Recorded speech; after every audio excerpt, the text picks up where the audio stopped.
other options if it closes. More from our political reporter Paul Scoynes. The council's planning committee decided to allow St Mungo's temporary planning permission until July next year. It houses vulnerable youngsters from 16 to 21, but nearby residents say there's been a long history of antisocial behaviour and vandalism.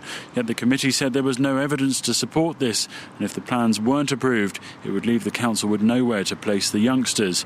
Residents say they've given up reporting problems as nothing seems to be done about their concerns. The main railway line in and out of the southwest of England reopens later this morning, 2 months after the track at Dawlish in Devon was severely damaged by the winter storms. The operation to repair the route has cost Network Rail £15 million and has been completed in time for the busy Easter holiday season.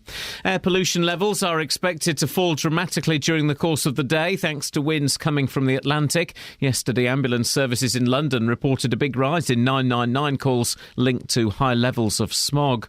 Police say there's growing concern for a girl from Milton Keynes who's been missing for more than a week. 16-year-old Kayleigh Payne travelled to London with a friend last Wednesday, but her friend returned home alone. Superintendent Barry Halliday says he believes someone must know where she is. We're really confident that the key to this is out there in the community, and it may well be that a friend or a close associate may not necessarily have wanted to pick up the phone and talk to the police, but we want them to do that. They're not getting Kayleigh Ann in trouble. They're actually going to be helping her, so that's what we're appealing for. A charity set up in the memory of a Hertfordshire man who was fatally stabbed in Hemel Hempstead has received a prestigious award. 21-year-old Billy Dove died in 2011 after going out with friends. The charity Billy's Wish has been given the award for its school-based anti-knife education programme. In sport, police investigations are continuing after 7 players from Football League clubs in North West England were arrested in connection with alleged spot fixing in matches. It's being widely reported that the 7 include the former Luton player Keith Keane, who's now with Preston. The weather, cloud breaking up this morning to leave a mainly dry and sunny day, a maximum temperature 17 degrees Celsius. And you can get the latest news and sport online at bbc.co.uk/3 counties. BBC Three Counties Radio's big tour of beds, hearts and bucks. I've been here about 45, 46 years. Been here 76 years. It's all about where you live. And all this week we're featuring Shefford and Chicksands. I love it. I live in Clifton, but I wish I lived in Shefford. It's a very good neighbourhood here. We've got good neighbours, good friends, and it's a good community to live in. The big tour of beds, hearts and bucks. BBC Three Counties Radio.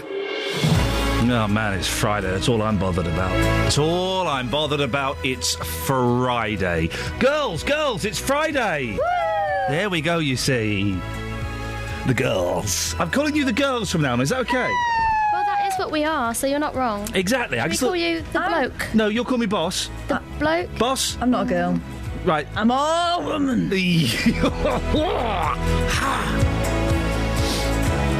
Morning, this is Iain Lee, BBC Three Counties Radio. Lots to talk about this morning, including false alarms, homeless teens and people on the pitch. With caravans, we're talking about gypsies on a football pitch. Kelly Betts is typing some important information on my screen that really is target audience. Kelly, what is it you want to say to the listener? If you're going Glastonbury, you've got until Monday to pay the remainder of your fee money. Right. Cough up. Why is Dennis from Dunstable, or indeed Dennis from Luton, or indeed Peter from Walmers Green, or why is anybody going to be interested in that? You will be surprised at who goes to Glastonbury. Let's toss it out there. Are any of the listeners going to Glastonbury? Sorry? You got it wrong there. Why? You didn't sound very down with the kids. If you notice what Kelly said, she said, go in Glastonbury. OK, are any of our listeners going Glastonbury? Or Glasgow, you can go. Facebook.com/BBC Three Counties Radio. You can send me a cheeky little text, and by cheeky, I think you know what I mean. 81333. Start your text 3CR. That's it, Bets. You got it, girl. Or you could give me a phone call, 08459 455 555. Across beds, hearts and bucks. This is BBC Three Counties Radio. Now, boom shakalaka. You called? Yes. We've been celebrating the magic of the 90s this week, and we are playing all of the 90s tracks that we couldn't squeeze in the last couple of days. Yeah, we're going to be maudlin again today. No. Well, a little bit. I've just seen what the first one is. But when we say 90s, it doesn't mean things, Justin, like Celine Dion or the Spice Girls. Or Whitney. He's not understood it at all. Now, Kelly Betts, we had a little bit of fun with you yesterday. Did you? Thanks for that. And then also during the show, we teased you by not playing Alicia's Attic. Yes. Now, today... You're not going to play it. No. I'm going to offer you a deal. Oh. Do you want me to play Alicia's Attic, I Am, I Feel? Yeah. I'll play it. But? But you got to drop the introducing track. Oh, no way. Whoa! Get out of town. Whoa! Back in the attic, Alicia. What if I told you that Delora from Stevenage are actually off of the 90s? I mean, they can stick around. I'm just saying, if you want Alicia's Attic, it's going to cost you Delora. I'm not interested. Thank you very much indeed. This was on my Getting Ready tape. Back in the day, I'd play this and, get ready.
Believe the things you see that are written on a page.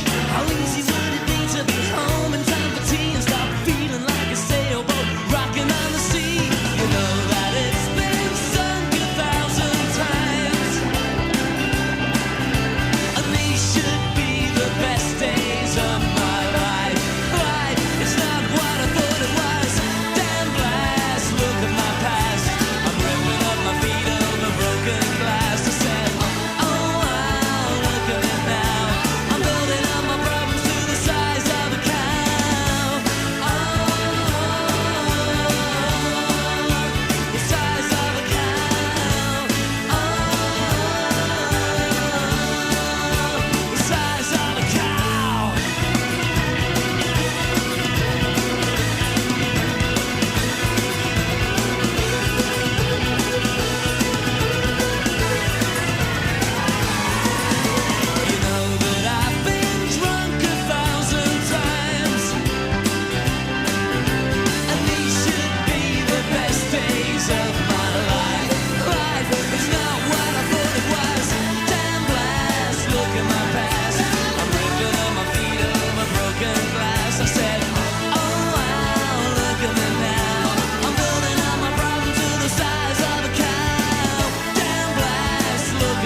I said, oh, wow! Come on, Justin! Fantastic. Come on! Size of a cow! Oh! The size of a cow! Oh! Size of a cow!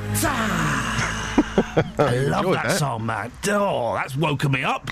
That has woken me up. Yeah. Now, the big story, Justin, that we were the first ones to report, thanks to Dennis from Luton, and you were on the scene. Yes, I was. At the end of yesterday's show, Beds Fire confirmed that they're attending several false alarms from the same building every single day. Dennis from Luton called us up to say he keeps seeing firefighters blues and twosing it to Ackworth Court in Hockwell, only to stand around and do nothing, really. They sort of have a little look and there's not a lot they can do. Well, we spoke to Area Commander Simon Barker yesterday. This is what he told us. The fire alarm system is being revamped by the local authority. That's caused us some issues in terms of false alarm actuations, to the point where we've actually been going out sometimes upwards of 5 times a day to what are false alarm calls. It's not just about the expense, it's about the number of mobilisations on blue lights, because obviously with a high rise we mobilise a number of fire engines, And of course, we're putting the public at additional risk with all the mobilisation. Well, Justin, we heard about this. We sent you there straight away. This is one of the great things that we can do at BBC Three Counties Radio. And you went to Ackworth Court, didn't you? What did you find? Ackworth Court in Hockwell Ring, 2 large blocks of flats there, Ian, and the residents inside those flats, they're not happy. Have a listen to this. Disgusting. For nothing. There's never any fire going. Never. They're here every day. Yeah. But if I'm out, I don't know if they come between times, but every day the fire brigade are here. And how long has this been going on for now? Months, I think. They just go away. They've been to me as well. I'm sitting down eating my dinner. Bang, bang, bang on the door. I opened it and looked up. I said, "Oh, what do you want?" It was a fireman. He said, "You got a fire?" I said, "No." He said, "Can I come in and check?" I said, "It's all yours. Go and check." So he said to me, "Do you want to go out on your balcony and have a look down the stairs?" And I went there. 5 fire engines for nothing. Never called them. Never had no fire. Just Clearly a problem with the alarm systems, and obviously, as you mentioned there, somebody's paying for this. Well, yeah. It's disgusting, really. 5 to 7 times. 5 to 7 times a day? Yes, up as far as 10 o'clock at night. They were there this morning at 7. So have you spoken to the fire brigade about this? No, just had a wee chat to one of the chiefs, and they said that they're going to have a hefty bill to pay for this, for they're coming out all the time, and they're just standing inside. They can do nothing. They just know it's a false call. But they must come, they told me. So nobody's being evacuated? It's just simply the fire alarms going off caused by food or smoke or... Well, they just don't know what it is. But I think, and a few more think it's because they're smoking. It's just the people that smoke in the flat more so. And how many fire engines are here? Well, now they've cut it down to 2. One up the front and one up the back. Well, Justin, Luton Borough Council own the building. What have they been saying? Well, the council won't put anybody up for interview this morning, but in a statement, which I know, of course, you like these statements, it said Ackworth Court has undergone major refurbishment over the past 12 months, and it's thought that dust in the detectors, coupled with their age, is causing the problems we're talking about. When's it going to get fixed? Well, the council says it's instructed the contractors to replace all the detectors in the building. Work will start on Monday. That's expected to take 4 days to complete. The council would like to apologise to the residents for the inconvenience it's caused. Well, I tell you what, council, instead of sending a statement, why don't you come on the radio and apologise? Justin, excellent stuff. We'll speak to you later. Joined now by Jamie Newell from the Bedfordshire branch of the Fire Brigades Union. Morning, Jamie. Morning. Looks like we're going to have another week of this. Potentially, yes. It's not good, is it? Well, no, not really. I mean, I'm not sure I'd agree that it's been going on for months, because I've been away for a couple of weeks in March, and when I came back it seemed to have occurred over those periods of a couple of weeks. I suppose the thing is that the fire service, they have to attend, don't they? Even if it's 5, 6, 7 times a day. Yeah, I mean, well, it's an automatic fire alarm, so... And in a premises where there's a life risk, then yes, we would respond as a matter of course. Even if you know that there's nothing going on? Well, that's the thing about an automatic fire alarm. We don't necessarily know that there isn't anything going on. You'd know by the 7th time in the day, wouldn't you, that it was probably nothing going on?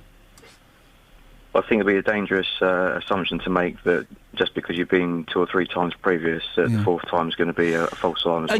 And yet, there was talk in Hertfordshire of fining firms and not attending businesses where their fire alarm goes off. Is that a dangerous assumption to make? Well, we've spoken about the charging, premises for attendance of fire calls before, haven't we? The Fire and Rescue Services Act does allow for a fire authority to do that. And I think in this case, if it can be proved that the council is at fault for the 50-plus calls that we've attended, then yes, I would agree that there should be a case for charging them. So that's interesting. So if it's proven that the council are at fault here for over 50 calls that you've had, you can charge them? Well, yeah, I mean, the Fire and Rescue Services Act does allow for a fire authority to charge, and if it's a case of poor maintenance of the system, then yes, the fire authority reserves the right to charge that institution for that. Jamie, thank you very much indeed. That's Jamie Newell from the Bedfordshire branch of the Fire Brigades Union, saying that they might look into charging Luton Borough Council if it's down to poor maintenance. 08459 455 555. This is BBC Three Counties Radio. Let's get the travel news now with Alice.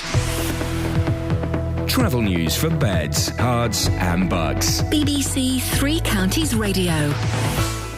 Good morning. Starting in Bedford on the speed sensors, the Bromham Road looking quite busy in both directions around the Ashburnham Road as you approach the train station.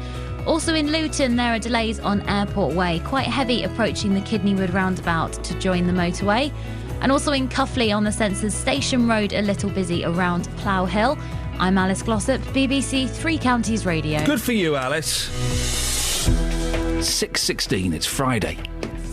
The 4th of April, I'm Iain Lee. These are your headlines on BBC Three Counties Radio.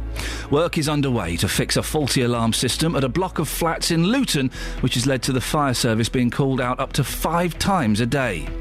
A controversial homeless shelter in Milton Keynes will stay open, despite complaints from residents about antisocial behaviour. Councillors last night gave St Mungo's in Bletchley permission to continue as a hostel. And in sport, the former Luton player Keith Keane is reported to be one of 7 players arrested yesterday in connection with alleged spot fixing in matches. BBC Three Counties Radio.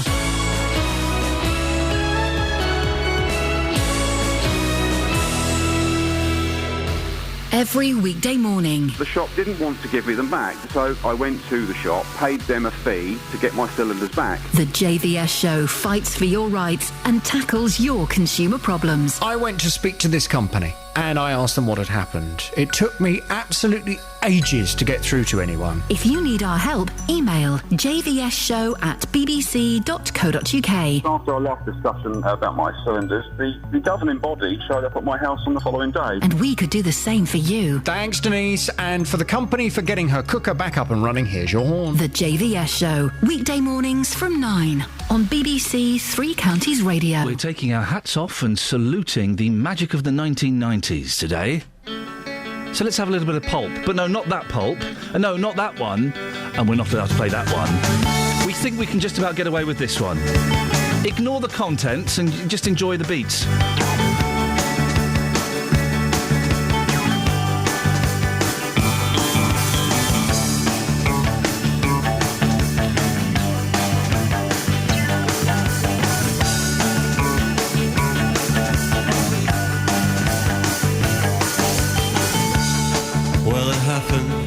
Years ago, when you lived on Standard Road, we listened to your sister when she came home from school. 'Cause she was 2 years older and she had boys in her room. At least outside I heard her, alright.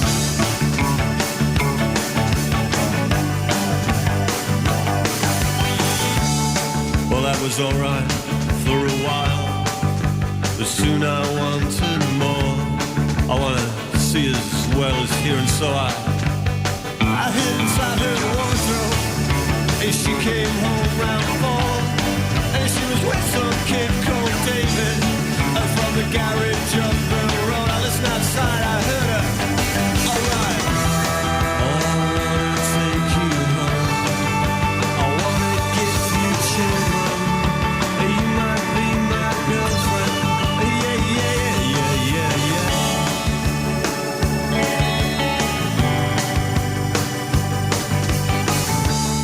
When I saw you next day, I really couldn't tell, 'cause you might go and tell your mother.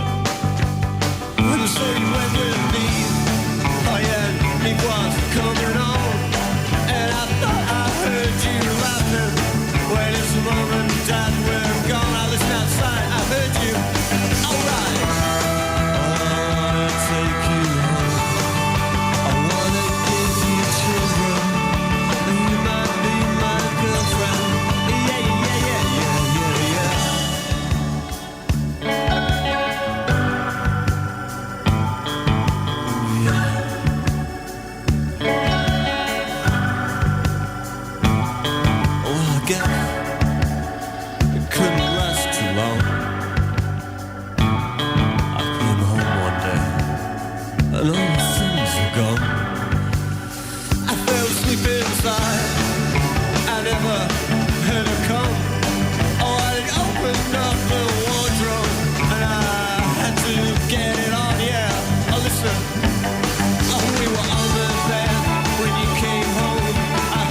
Stop.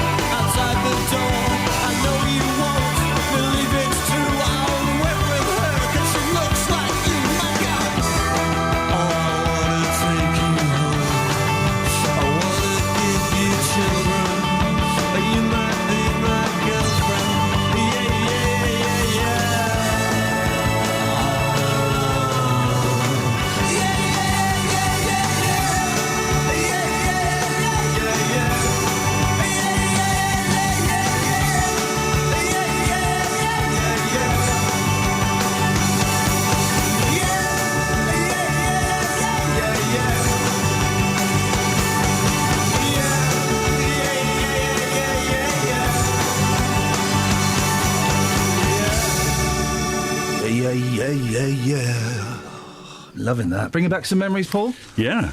I used to like pulp. I still do, but not putting out so much stuff recently. No, and I always found pulp a little bit hit and miss. A little bit hit and miss. I found them inconsistent. Can I say I preferred their earlier stuff? You can, but you'd come across as a complete and utter... Let's go to Alice in Aylesbury. Morning, Alice. Morning, Mr. Lee. Morning, Alice. Were you a fan of pulp? I think they sound like a retrospective version of early Lou Reed's Velvet Underground work, which symbolises the decadence and degeneration of early American consumerist culture. Jeffrey? Morning. Not today. Now, we were talking about this story yesterday. Big story. A lot of people very angry, and we can take your calls again this morning. St Mungo's, the homeless shelter in Milton Keynes, will stay open. It will stay open, even though residents nearby say it's a haven for antisocial behaviour. Milton Keynes Council granted planning permission last night, saying it had nowhere else to put the youngsters. Can see all those in favour of the officer recommendation. Against? So that's carried 5 votes for, 3 votes against. Thank you very much for your attendance, ladies and gentlemen. What was the point? Well, we can hear tempers being strained there. Political reporter Paul Scoynes was at the meeting. Remind us, Paul, first of all, what St Mungo's is and why it's been so controversial. Well, it's a homeless hostel for 16 to 21-year-olds, vulnerable people, the council says, short and long-term residents. This was actually an application that we covered on this programme back in October last year, and it was refused back then. Even then, it had been sort of recommended for approval. It was turned down because it undermined the quality of the residents' life nearby, according to the council. Certainly there were concerns about a fear of antisocial behaviour, and at the time councillors were asked to approve it, but they disagreed with their officers. Those letters of objection in the back of the sort of council agenda yesterday showed repeated claims of drug taking and problems with late night activity. Even one resident said the police were being called out 5 times a week, sometimes several times a day. Well, that's interesting, because when we spoke to the lady from St Mungo's yesterday, she said that they hadn't called the police out for a week. Yeah, absolutely. I mean, that actually was picked up last night. Lots of discussion about antisocial behaviour. There was sort of evidence to the contrary, the council said, that there hadn't been very much antisocial behaviour in the area. The residents were pretty furious at that, actually. Lots of shouts in the public gallery. On several occasions, the chair of the committee had to tell the gallery to be quiet. Lots of allegations of vandalism. I mentioned drug taking. One resident told me that he'd seen some of the hostel's residents on the roof of the building drinking, and when they went to tell the warden that was happening, he simply shrugged his shoulders, apparently. This is what the residents told me after the reaction, after the vote last night. I just think that they're not taking into consideration what people are saying about the nights. The antisocial behaviour is usually between 11 and 8, and one person asleep in the property is just not sufficient. What difference will that one person make, do you think, sir? Well, I think if the person actually stayed awake, they might see what's going on. I mean, that's a start. They're admitting all the time that the person who is there is asleep. And I've yet to see anyone who's asleep who's actually been able to control an environment. I mean, how bad is it sometimes? The bus shelter's been vandalised. Well, both bus shelters have been vandalised. It's all late at night, banging on doors, swearing, and generally being noisy. Now, maybe that's why it's not being reported as antisocial behaviour, because the police aren't being called, because it's just shouting. But the fact is, people are being sleep deprived because it's so late at night. But when we had that meeting in the church, the police came, do you remember? And they said they'd been called several times. Elaine Wells, you're the local councillor for Milton Keynes Council. I mean, you've heard what the residents are saying. They say that there's clear evidence there have been antisocial problems at the unit, and yet the council inside that chamber are saying that there is no evidence. The residents have worked so hard to gather evidence to prove to the council that there has been antisocial behaviour. I mean, I've known the area for a long time, from when it was a children's home and now it's actually a home for young adults, and I just felt it's such a shame that it wasn't listened to. Last time it was refused. This time they had more evidence and more people against it, and it just got totally ignored. And I know I speak for a lot of the residents when they're totally disillusioned by the whole process. If it had been a private company, I think it would have been thrown out. Because it was the council's own planning, retrospective permission, it went through, and I'm just so angry that it's gone through. But they've got to wait till July 2015 now to go for this all again.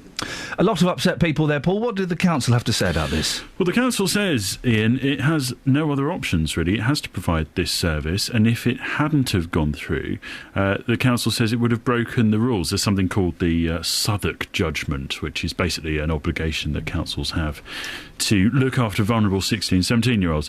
Now, they also said that had they not granted this hostel permission, the youngsters would have ended up being put in bed and breakfast, and it went through really because the council were convinced that the changes to the current operation would actually deal with the problems. Now, those changes include the youngsters staying there longer, so for longer periods of time, in the hopeful sort of event that they become more settled, and also more wardens. There'll be 6.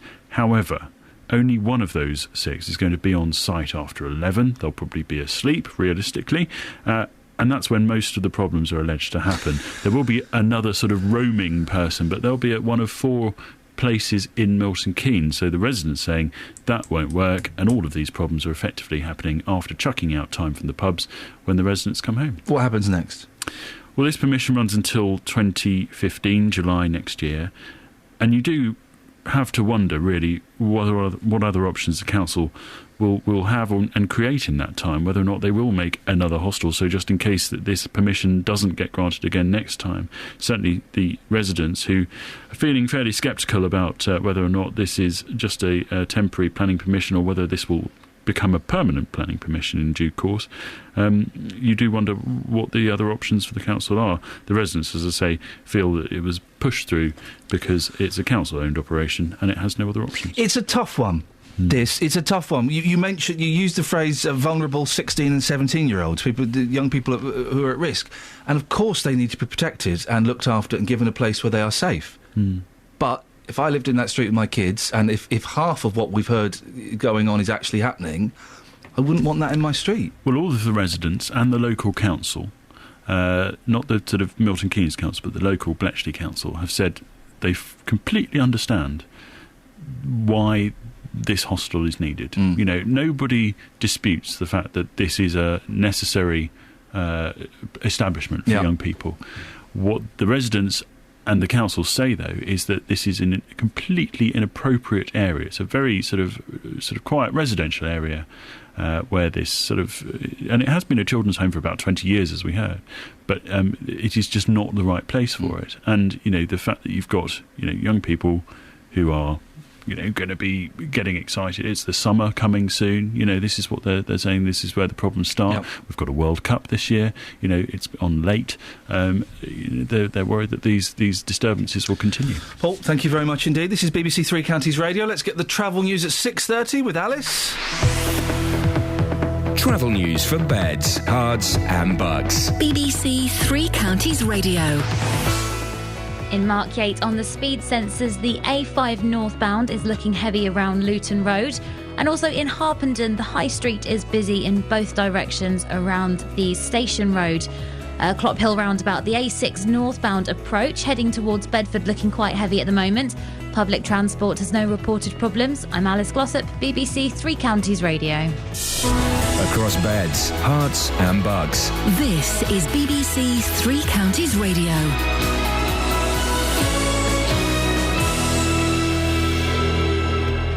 With the headlines, I'm Simon Oxley. The Fire Brigades Union is warning that Luton Borough Council could be charged for call-outs to a block of flats in the town because of a faulty alarm system, which has resulted in call-outs up to 5 times a day. A controversial homeless shelter in Milton Keynes will stay open despite complaints from residents about antisocial behaviour. Councillors last night gave St Mungo's in Bletchley permission to continue as a hostel. And the main railway line in and out of the southwest of England reopens later this morning, 2 months after the track at Dawlish in Devon was severely damaged by the winter storms. Three Counties Sports. BBC Three Counties Radio. Police investigations are continuing after 7 players from Football League clubs in North West England were arrested in connection with alleged spot fixing in matches. It's being widely reported that the 7 include the former Luton player Keith Keane, who's now with Preston. Luton start a run of 3 successive home games tomorrow. Victory in all 3 will guarantee the Hatters promotion, regardless of what happens to rivals Cambridge. First up, John Still's side hosts struggling Aldershot, with fans hoping promotion will be secured by a Luton win rather than a Cambridge result when Luton don't play. I understand people would like it to be at home in front of a big crowd and all that, but as I said, this is football, right? You know, if it happens, I don't know when it'll happen, but we're all just working as hard as we can to make it happen. Watford will aim to dent former manager Sean Dyche's hopes of automatic promotion when they host Burnley. Defender Lloyd Doyley is injured. Striker Fernando Forestieri is still missing, but Marco Cassetti and Jonathan Bond are now both fit. Stevenage continue their relegation battle at bottom club Shrewsbury. Also in League One, Milton Keynes Dons are away to Coventry at Northampton, with Peterborough 6 points ahead with the game in hand. Does manager Carl Robinson still think the playoffs are possible? Just the fact that you have to ask the question proves that we're still in it. It's when you say, Carl, the season's over, what are we doing now for next season? And also as well, I don't want to cheat these fans. They've been wonderful this year. They've stuck with us through thick and thin. They're starting to realise where we're at financially and what we're trying to do. And everyone's sort of this has been a stronger season. I think it's been a stronger season for unity amongst the group. And Wickham are just 3 points above the League Two relegation zone ahead of tomorrow's home game against Dagenham. And in tennis, Andy Murray leads Britain's challenge in Italy today in their first Davis Cup quarter-final for 28 years. Murray was able to train yesterday despite a virus. BBC Three Counties News and Sport. The next full bulletin is at 7.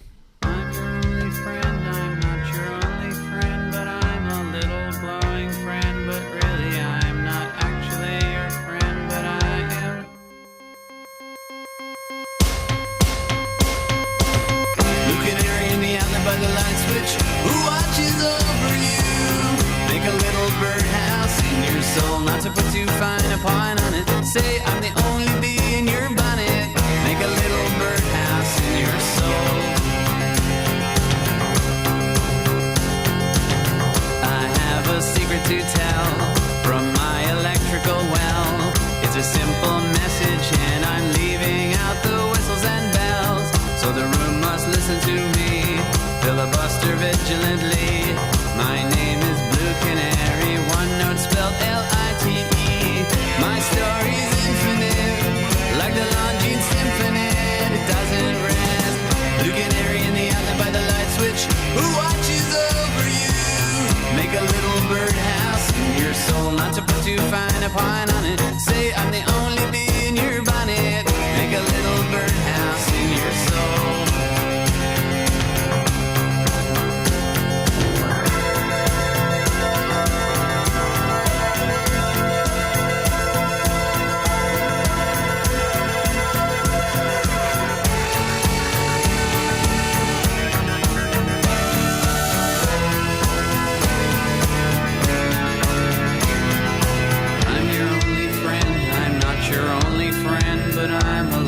Glowing friend, but really I'm not actually your friend, but I am. There's a picture opposite me of my primitive ancestry, which stood on rocky shores and kept the beaches shipwreck free. Though I respect that a lot, I'd be fired if that were my job. After killing Jason off and countless screaming Argonauts, new bird of friendliness, like guardian angels, it's always near. Blue Canary in the alley by the light switch, who watches over you. Make a little birdhouse in your soul, not to put too fine a point on it. Say I'm the only bee in your bonnet. Make a little birdhouse in your soul. And while you're at it, leave the night light on inside the birdhouse in your soul. Not to put too fine a point on it. Say I'm the only bee in your bonnet. Make a little birdhouse in your soul. And while you're at it, leave the night light on inside the birdhouse in your soul. Not to put too fine a point on it. Say I'm the only bee in your bonnet.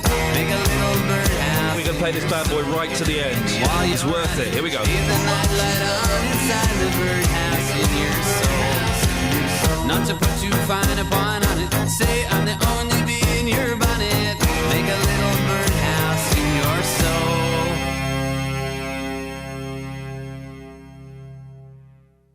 Flippin' love They Might Be Giants. They're such a good band. I only know that one. No, I know you do. I'm going to make you a They Might Be Giants mixtape.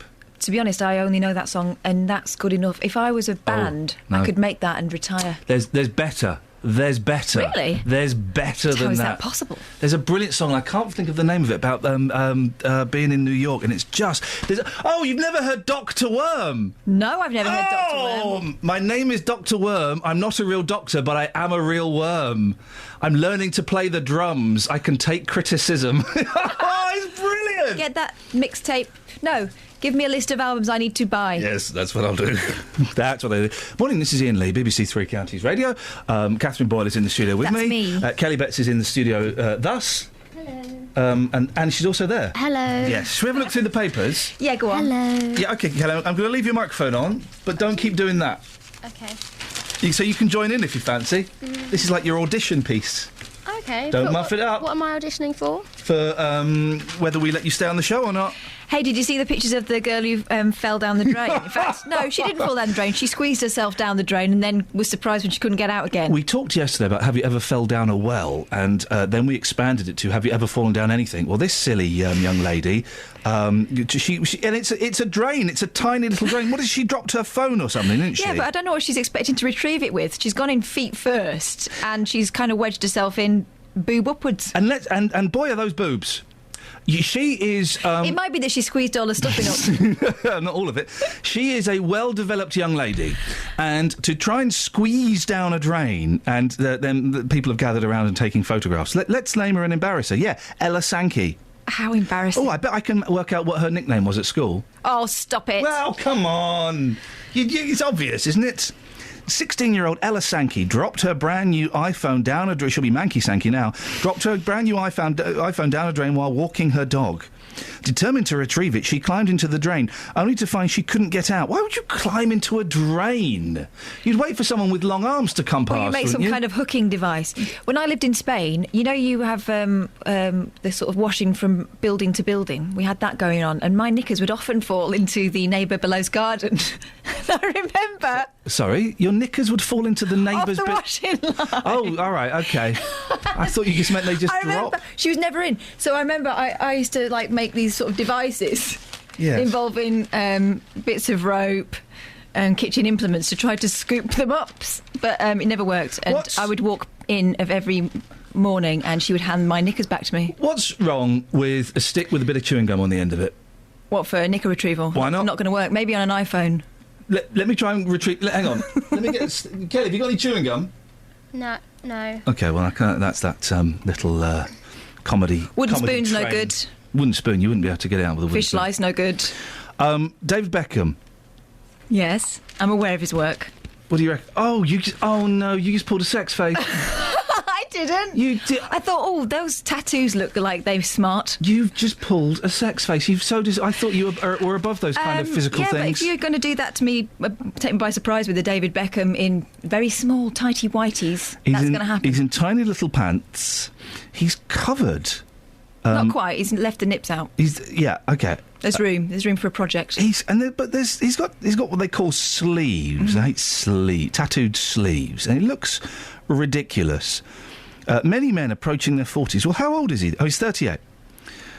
I'm only 2 years older than him, and I look as good as that. Really? Kels? I look as good as that, don't I? I think you look better. Hey! Do you think he has to hold his moves as he runs down the stairs? Many men approach... I wish I hadn't told you that now. So do I. Many men approaching their 40s look back with regret at the tattoos they had in their youth. But rather than feeling ashamed of his, David Beckham parades them with pride. Despite the fact that middle age is looming, he also appears to be adding to the motley collection of body inkings, with both arms now filled with designs and his chest decorated with biblical imagery. It's what Jesus would have wanted. They're trying to make him feel bad. I don't think you can make David Beckham feel bad about his bod. It's earned him quite a lot of money. Hey, so they're going to make it... they're going to ban the packaging on cigarettes? Yes. I don't quite no, not the packaging. They won't be loose. It's not going to be a bag of fags. Well, my local newsagents will probably still be selling them loose, but... They're going to be in plain packaging. Yes. Is that going to... I don't understand... Is that going to work? I did a lot of doodling as a teenager. I'd probably just... maybe decorate them myself. I don't know. Tory MPs were in uproar against the nanny state yesterday after the government announced it intends to force shops to sell cigarettes in plain packaging within a year. Jane Ellison, the Public Health Minister, was drowned out by cries of shame, shame from her own party as she was minded to proceed with the regulation. So they're going to get rid of... So basically, they won't have the wonderful gold boxes of Benson and Hedges or that wonderful purple motif of the silk cut. They're just going to be plain packaging. I don't think it's the advertising necessarily that is attracting people to cigarettes. I think it's the fact that they're very Moorish. They are very Moorish, and that blooming James Dean, he made them look so cool, didn't he, in the 50s before he died in that car crash. I don't know, you can give us your thoughts on that, 08459 455 555. I think they might be missing the point somewhat with the packaging, but what do I know? I've not done all the research. No. Do you want to give us one more? No, I haven't got anything else. Oh. Should we have a bit of McCormick and Butler, then? Always. Yeah, shall we do that? There we go, let's have some... hang on a minute. Is that slang for Alicia Static? No, it's literal for McCormick and Butler. This is a tune.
I believe the production on that song could be described as epic. That's an epic production, isn't it? They certainly didn't think less was more. David McCalmont, Bernard Butler. He's good, David McCalmont. And why? I tell you what, another reason he's good.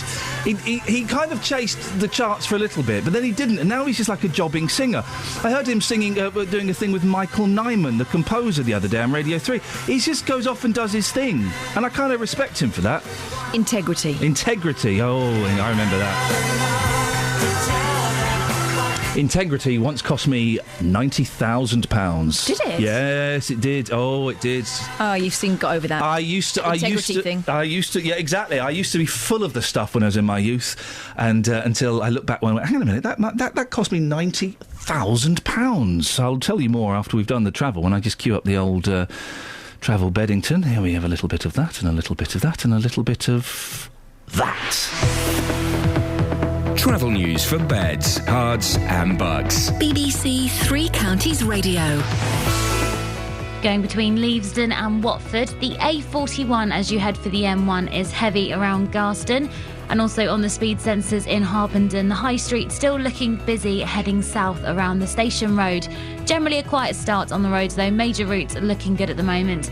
Public transport has no reported problems. I'm Alice Glossop, BBC Three Counties Radio. Thank you very much.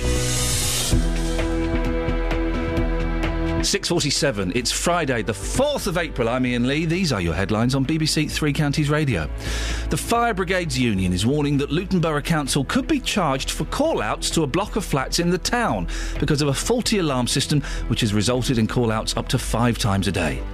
A controversial homeless shelter in Milton Keynes will stay open, despite complaints from residents about antisocial behaviour. Councillors last night gave St Mungo's in Bletchley permission to continue as a hostel. And in sport, the former Luton player Keith Keane is reported to be one of 7 players arrested yesterday in connection with alleged spot fixing in matches. Let's get the weather. Here's Elizabeth Rizzini. Beds, Herts and Bucks weather. BBC Three Counties Radio. Hello, very good morning to you. Well, the air quality is going to be improving today because we've seen a change of wind direction overnight from a southeasterly to more of a westerly, bringing in some fresh Atlantic air, so good news there. Now, it is a bit of a cloudy, misty, murky old start to the day, but it's still fairly mild. Things will brighten up as we head into the afternoon. We'll probably see some good spells of sunshine. It won't be quite so hazy this time either, and it's still very pleasantly warm for this time of year, particularly in the best of that brightness. Temperatures up to 15 or 16 degrees, 61 in Fahrenheit, although admittedly a touch cooler than it has been in recent days, but without all that horrible air pollution. So as we head into this evening and overnight, it's going to stay dry again. Lots of clear spells around, some misty conditions again into tomorrow morning, lows of 7 or 8 degrees Celsius. For the weekend it will be quite unsettled. Now I think we'll get away with a dry day on Saturday. A fairly bright start, particularly towards eastern areas of Hertfordshire, but clouding over through the late morning and into the afternoon, perhaps a few spots of rain over the Chilterns. As we head into Sunday, though, it will turn quite wet and windy into the afternoon. That's the forecast, Iain. Thank you. Sundays on BBC Three Counties Radio are about exploring faith and morality with uplifting music too. Getting you active. Clue 1, good place to take great leaps. Right, what thoughts have we got on this then, girls? Learning about new things. Talking about being a parent and having a mental illness and asking whether you can be a good parent if you do have a mental illness. And specialist programmes. A lot of the Asian traditional remedies involve hot water, haldi, which is turmeric, and ginger. And I have the best mix of urban music and news for the black community. For full programme details, go online to bbc.co.uk/Three Counties. Catherine? Yeah. Shut up. Oh. I'm going to shut up as well. Okay. We're both going to shut up, and we're going to let Kelly shine like the star she is. Should we give her a bit of a buffing first, or...? Sorry? I'm not allowed to. Okay. Again, she's also there. Again. I'm going to label these microphones. Okay. Kelly and not Kelly. Oh. Okay. Oh, so am I not Kelly then? What did I... You're KB 2 and she's KB 1. Which is KB for short. It's KB for short, yeah. Anyway, Catherine, what did I say? Thank you. Kelly? Hi. Over to you. BBC Introducing is a magnificent... But don't make it sound boring. Make it, make people interested. OK, all right, so BBC Introducing brings together all 40 of the local BBC shows. Yes, I know, it's exciting, isn't it? So all across the region, Cambridge, Kent, you name it, they've got a BBC Introducing show, and we're connected with the likes of Radio 1, Radio 2, 6 Music, 1 Extra, and we can send the music from the three Who have we got to them. this week? What we also do, Iain Lee, good question, is we add a track to our Three Counties playlist, a track that we've been supporting here on Introducing on Three Counties Radio. This week's track is by Delora, brackets off of the 90s, To Keep You Happy, bracket closure, not really from the 90s. What song is it? Stevenage, and it sounds like this. It's their track Come Alive. It's brilliant. Thank you, Kelly. I wish I hadn't told you to shut up now. You can unshut up? Go on, say something. Say something. Wow. Your touch makes the music start creeping over me. The sound of your symphony moves right through me. I get an electric pulse when you look into my eyes. You bring me back to life, my body comes alive. You make me come alive. You make me come alive. We go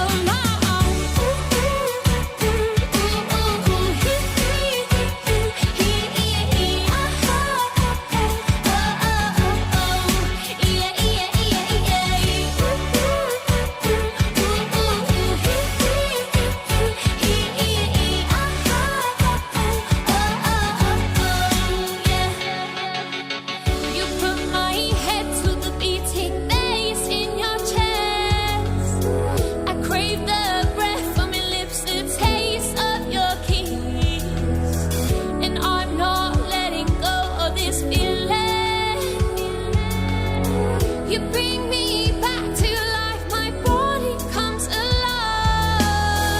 In my blood, my heart starts to drum. Ba-dum, ba-dum, Ba-dum, ba-dum. rushing through my veins, my heart starts to pump. Ba-dum, ba-dum. Ba-dum, ba-dum, dum, dum. You make me come alive. You make me come alive. You make me come alive. We go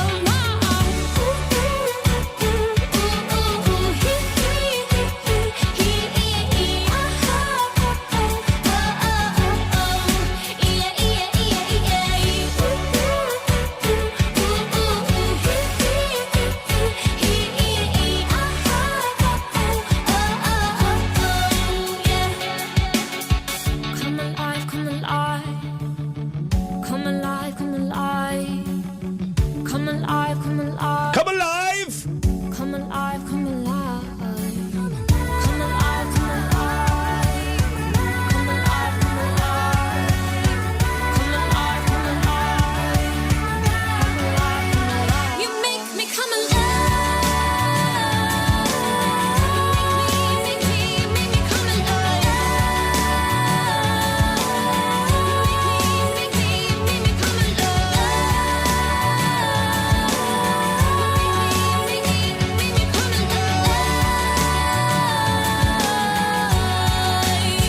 We go live.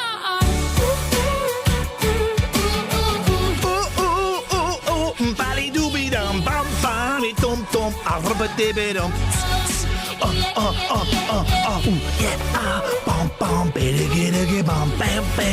I'm beatboxing. That's not beatboxing. What? Wait, stop spitting into your hand, love. Beatboxing. Good, that wasn't it? They do like Beyonce. Delora from Stevenage. I liked it when they broke it down. All that was missing was a flex. That's out. Hello. That's out. Yeah, I don't know 26th of April. Yeah, I've got a guest lined up, so I've got to get on with the show. Introducing track of the week. Thank you very much indeed. Now, it looks as if a group of young footballers won't be having a runabout this weekend, or as we call it, a kickabout. Because there are people on the pitch with caravans. Jake Kirby is the chairman of Toddington Rovers. Morning, Jake. Good morning. Jake, thanks for coming on at this ridiculous time of the morning. What's going on? Well, what's happening is that we've had some travellers who've moved on to one of our pitches, and I found out actually reasonably late last night that they've now moved on to another one too. Oh, hang on. So are they still on your pitch? Yes, we believe there's still one or two left on the original pitch. Oh, okay. And the majority of them have moved to another area which we use as well. Oh, okay. So how exactly is that? Well, I'm guessing it means you can't practice and play football? Correct, yes. Any idea how long they're going to be there for? No. The first area they moved on to, they were served with a notice by the police, and so, as I understand it, have to leave by the end of this morning. Yep. But regarding the second area of land, I don't believe they've been served any notice yet, so I'm not too sure. Must be very frustrating for you and the lads. It is, yes. I mean, whilst we understand that people need somewhere to live and somewhere to settle, we appreciate and understand that. But this is, an area that's specifically marked out for children to play football on.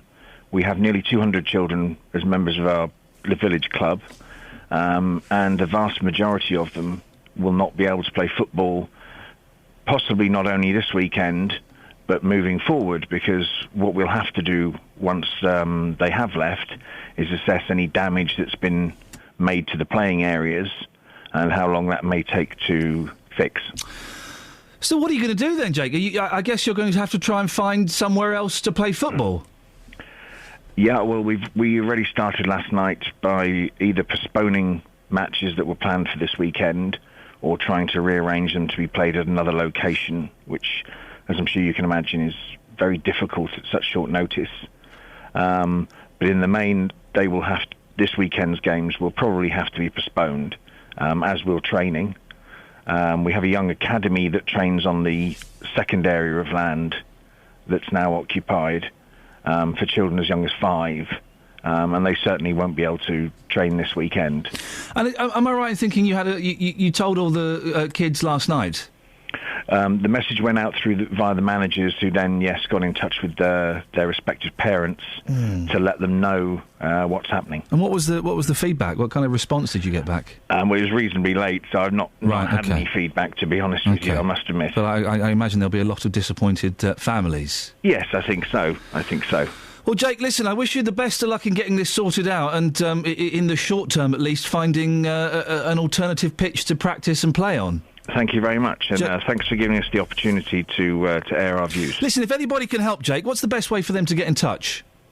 Via our club website, either myself or our club secretary. If they could get in touch, then we'd gladly take up any offers of help. OK, well, let's put it out there, Jake, and see if anyone can help. Got a football pitch going spare that a load of youngsters can have a practice and a play on? Then get in touch with Jake Kirby, chairman of Toddington Rovers. Travel news for beds, cards and bugs. BBC Three Counties Radio. On the speed sensors in Cheshunt, the A10 southbound looking heavy around College Road. And also in Kings Langley, the A41 heading north towards the Hemel Hempstead turnoff has a patch of slow-moving traffic. The M25 anti-clockwise starting to build up now between junction 21 for the M1 and 20 for Kings Langley. Public transport has no reported problems. I'm Alice Glossop, BBC Three Counties Radio. Thank you, Alice. Gosh, busy show. You can give us a call about these unmarked cigarette packets if you want. They're not going to make a difference, are they? If people want to smoke, they're going to smoke, aren't they? We'll talk more after the news with Simon Oxley.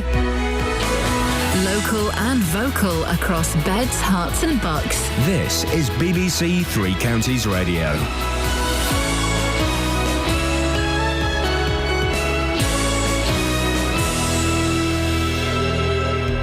It's 7 o'clock. The headlines: warning over false alarms at Luton Flats, homeless shelter to stay open in Milton Keynes, an award for charity set up in memory of stabbed Hemel Hempstead man. BBC Three Counties Radio. The Fire Brigades Union is warning that Luton Borough Council could be charged for call-outs to a block of flats in the town because of a faulty alarm system which has resulted in call-outs up to 5 times a day. The council admits that the false alarms have been happening for the last 2 weeks at Ackworth Court on Hockwell Ring. They hope to replace them next week. Jamie Newell is from the Bedfordshire branch of the FBU. Well, we've spoken about the charging premises for attendance of fire calls before, haven't we? The Fire and Rescue Services Act does allow for a fire authority to do that. I think in this case, if it can be proved that the council is at fault for the 50-plus calls that we've attended, then yes, I would agree that there should be a case for charging. A controversial homeless shelter in Milton Keynes will stay open despite complaints from residents about antisocial behaviour. Councillors last night gave St Mungo's in Bletchley permission to continue as a hostel because the council has no other options if it closes. Paul Scoynes was at the meeting. The council's planning committee decided to allow St Mungo's temporary planning permission until July next year. It houses vulnerable youngsters from from 16 to 21, but nearby residents say there's been a long history of antisocial behaviour and vandalism. Yet the committee said there was no evidence to support this, and if the plans weren't approved, it would leave the council with nowhere to place the youngsters.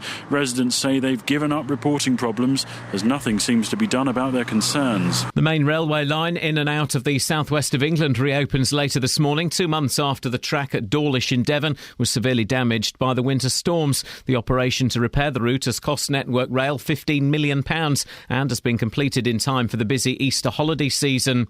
Police say there's growing concern for a girl from Milton Keynes who's been missing for more than a week. 16-year-old Kaylee-Ann Payne travelled to London with a friend last Wednesday, but her friend returned home alone. Superintendent Barry Halliday believes someone must know where she is. We're really confident that the key to this is out there in the community, and it may well be that a friend or a close associate may not necessarily have wanted to pick up the phone and talk to the police, but we want them to do that. They're not getting Kaylee-Ann in trouble. They're actually going to be helping her, so that's what we're appealing for. The charity set up in memory of a Hemel Hempstead man who was stabbed to death in the town has received a prestigious award. 21-year-old Billy Dove died in 2011. The charity Billy's Wish has been given the award for its school-based anti-knife education programme. Billy's dad Paul says the charity has helped him cope. It's a fantastic achievement by everybody concerned, the people of Hemel, the trustees of Billy's Wish, everybody. They've just carried me through it because the emotional time has been hard. Very odd. In sport, police investigations are continuing after 7 players from Football League clubs in North West England were arrested in connection with alleged spot fixing in matches. It's been widely reported that the 7 include the former Luton player Keith Keane, who's now with Preston. The weather, cloud breaking up this morning to leave a mainly dry and sunny day, a maximum temperature 17 degrees Celsius. And you can get the latest news and sport online at bbc.co.uk/3 counties. BBC Three Counties Radio's big tour of beds, hearts and bucks. It's a traditional Bedfordshire market town. All this week, we're featuring Shefford and Chicksands. I do like the smaller shops, yeah. Lots of community things going on. There are over 90 clubs and organisations in Shefford. It's all about where you live. We're permanently fixed in Shefford now. We're quite happy with the town. The Big Tour. BBC Three Counties Radio.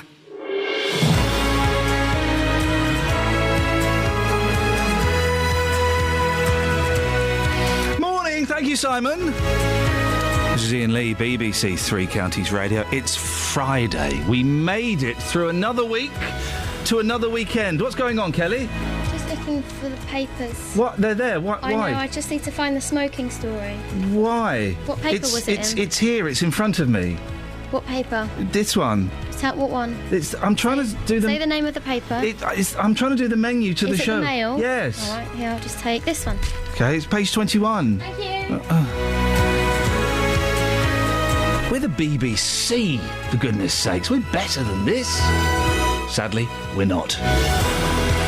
Coming up in the next hour of the show, false alarms, homeless teens, and, well, is your smoking habit going to be changed by the introduction of plain cigarette packaging?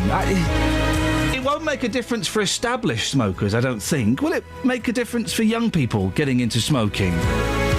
I'm not sure it will. When I started smoking, it wasn't because I liked the packets. It's because I wanted to annoy my girlfriend. Yeah, it's true. It's true. Harming yourself. I can't find the smoking story. It's on that page. All I can see on that page is Beckham. Oh, I'm trying to start the show, love. Hang on. Start the show. We've been on for an hour. I'm trying to start this hour, and I'll stop you in a second. Oh, I'll stop you now. Facebook.com/ Can you not see the story there? Sorry, I've just looked below David Beckham and now I can see it. Yeah, thank you. Facebook.com/ BBC3CR. Send me a text, 81333. Start your text 3CR. Or give me a call, 08459 455 555. Across beds, hearts and bucks. This is BBC Three Counties Radio. Now, in the last few minutes of yesterday's show, Beds Fire and Rescue confirmed that they're attending several false alarms from the same building every single day. We were alerted by one of our listeners, Dave Luton, to the number of fire engines he sees whizzing past his home in Hockwell Ring, only to stand outside Ackworth Court doing nothing because, well, nothing's going on. He presumed that elderly residents were leaving pans on, cooking chips or eggs, and then falling asleep. Well, Bedfordshire's Assistant Chief Fire Officer Simon Barker told us otherwise. Simon joins us again. Morning, Simon. Good morning. So this wasn't people, leaving the chip pan on or something. This was the alarm going off incorrectly, just going off at random. Yeah, there's been an ongoing problem over the last 2 weeks in Ackworth Court with a false alarm, an automatic fire alarm system that's been a bit faulty. Obviously, the Luton Borough Council have been actively working with us to try and address that. And I know that you've now got some details around when that's likely to be resolved, and we're looking towards the end of next week, I believe, for those problems to be resolved. So we're going to have another week of this.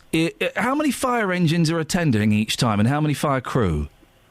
Well, normally we'd send what we call a predetermined attendance under normal circumstances to an automatic fire alarm in a high-rise premises, because obviously, as you would appreciate, that's quite a high-risk property for us.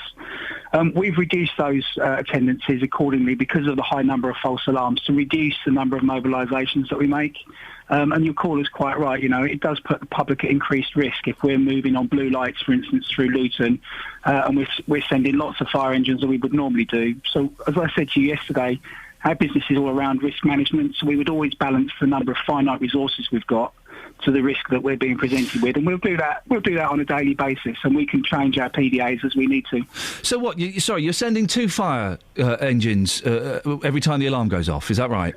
At night time, obviously, when the risk increases, because obviously people are asleep, so we've increased our PDA in the evening to 2, and we're sending 1 during the day at the moment. Once the fire alarm is sorted, and we can be confident that we're not going to get the higher number of false alarms that we have been getting, then we'll just go back to the original predetermined attendance. And how many crew are on an engine? Is it 6?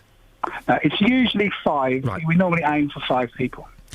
It's a waste, isn't it? It's a waste of resources. And you mentioned the risk of driving through Luton with your lights flashing. Of course, that's always dangerous. But it's a waste of resources when we're hearing that our services are struggling as it is. Yeah, again, it comes back to risk management. We would not take the chance that one of those automatic fire alarms is not actually something that you've alluded to. For instance, somebody may well have had their cooking on and left it, which could then turn into a real fire. So it's a balance, as I keep saying, it's a balance between the risk that we've got, the resources that we've got, and the likelihood of an incident actually being a real incident. And it's something that we deal with on a daily basis, to be honest. Yeah, no, of course. We spoke to someone from the Fire Brigade Union earlier on who says there might be a case for fining the council for these 50-odd call-outs. What do you think about that? Some other fire and rescue services have taken different approaches to us. We've certainly not had any discussions with the Borough Council around charging, and it's not something that we're considering at this moment in time. In fact, we've been working really, really closely with the Borough Council around solutions, etc. We've had fire safety officers actively engaged with the Borough Council, housing officers, to try and address the issues. And it's something, again, that we do on a day-to-day basis. We've been really successful in working with other occupier owners, particularly where there's large and complex automatic fire alarm systems, and we've actually managed to drive down the number of false alarm calls that we get, because you're quite right, they are a waste. They are a waste on our resources, but obviously if we're attending an automatic fire alarm that's a false alarm, then those fire engines are not available to attend real incidents, and we've been really successful over recent years, as have many other fire and rescue services up and down the country. So it's about a collaborative approach that we would like to take. How much does each call-out cost? How much does it cost to send an engine out with 5 people on? To be honest, I wouldn't know off the top of my head the actual costs involved. Okay, but it's going to be a bit, isn't it? It's going to be a fair bit. It's a significant amount of money, but if you're talking about public safety, then how much for a life? Oh, and Simon, listen, I completely agree with you. And I'm a huge fan of the work that you lot do. It's just frustrating when the council have got this faulty fire alarm and it's causing you guys to go out 5, 6, 7 times a day. It just seems. It seems a little remiss, and they're not going to start work on the smoke and fire alarms until Monday. No, as I say, we've put in place a plan with the Borough Council, and we work closely with them, and we're satisfied that they've been doing as much as they possibly can to address the problem. So, as I say, we use risk management, and I'll keep coming back and saying the same things. It's something that we do on a day-to-day basis. Simon, final question. If this were a private business, would you be treating them as generously as you are the council? As I've said before, this is an approach we've taken with many other large properties and premises throughout the county. We work collaboratively with people, and we would seek to address the problems with the fire alarm first, rather than going down any sort of punitive route. But if there was a local business and you were getting called out 5, 6, 7 times to Dave's Shoes or something, I'm sure you wouldn't be treating it quite the same way, would you? No, it's not a case, because as Dave's Shoes may well not require an automatic fire alarm. Where there's a requirement for an automatic fire alarm, these are generally tend to be large premises that they're a requirement of the fire safety order to install proper automatic fire alarm systems. We would then engage with them, as we've done with Luton Borough Council, in a way to try and address problems. Simon, listen, I appreciate your time this morning, and thank you for coming on and explaining the situation to us. Bedfordshire's Assistant Chief Fire Officer, Simon Barker. If you live in the area, if you've seen the engines going past, or if you just want to have your say on what is essentially a waste of resources. And, of course, Simon and his team are doing the right thing. The alarm goes off, they go down there and check it out. It's nothing, but they have to keep going and checking it, don't they? Just in case it is something. But what a waste. Sending the engines out 5, 6, 7 times a day. There's been over 50 call-outs to this building in the last few weeks. Luton Borough Council wouldn't come on the show, which is disappointing. What do you think? 08459 455 555. Across beds, hearts and bucks. This is Iain Lee. BBC Three Counties Radio. I did make... I made myself chuckle there. When I was trying to think on my feet. Normally, I'm quite good at thinking on my feet, and I was trying to come up with a fictional business name, and the best fictional business name I could come up with was Dave's Shoes. Oh no, he's chuckling about that. Was he? Yeah. I said you keep an eye out for Dave's Shoes, won't you? What was great was he then validated it by saying, well, if Dave's Shoes did have it suddenly becomes real. That the show now has a fictional business that we will refer to. Hang on, there'll be a bloke called Dave going, oh, we're talking about my shop. My shop's on fire. Quick, let's get down there. It's not, Dave. Hey, Dave, your shop... Well, it might be. I suggest you get down there, Dave, and check Dave's Shoes, just to find out. 08459 455 555 is the telephone number if you want to give us a call. Did you get affected? This is the story. If you watched Sky News yesterday, this would have been the biggest story all day because they had nothing else. Smog, smog, smog, smog. And yet they kept putting breaking news under it. Breaking It's news. been breaking all day. Bad weather. Been breaking for 2 days. Today's day 3. No doubt Sky News will be doing breaking news. There's more smoke. I wonder if anyone out there is suffering the ill effects or just laying it on thick like my husband, who says he can't do anything because of his asthma. Your fella's brilliant. Smog. Was he lying on the sofa all day yesterday watching Cash in the Attic and stuff? No, he wasn't. He was at work. But when he gets home, he has to take it easy because obviously the smog. Well, the front page of the Mail, Britain chokes on toxic smog. 999 services swamped as pollution and Saharan dust grip the UK. Now, I was in London yesterday, and it did look a little bit like Beijing circa 1989. It was. I mean, it was kind of hazy. It wasn't as bad as I was expecting. Wasn't there a big smog in the 60s?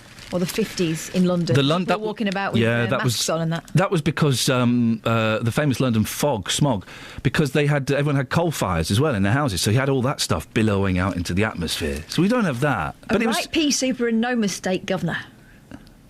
They would say things like that. They would say things like that, and it would mean something back then.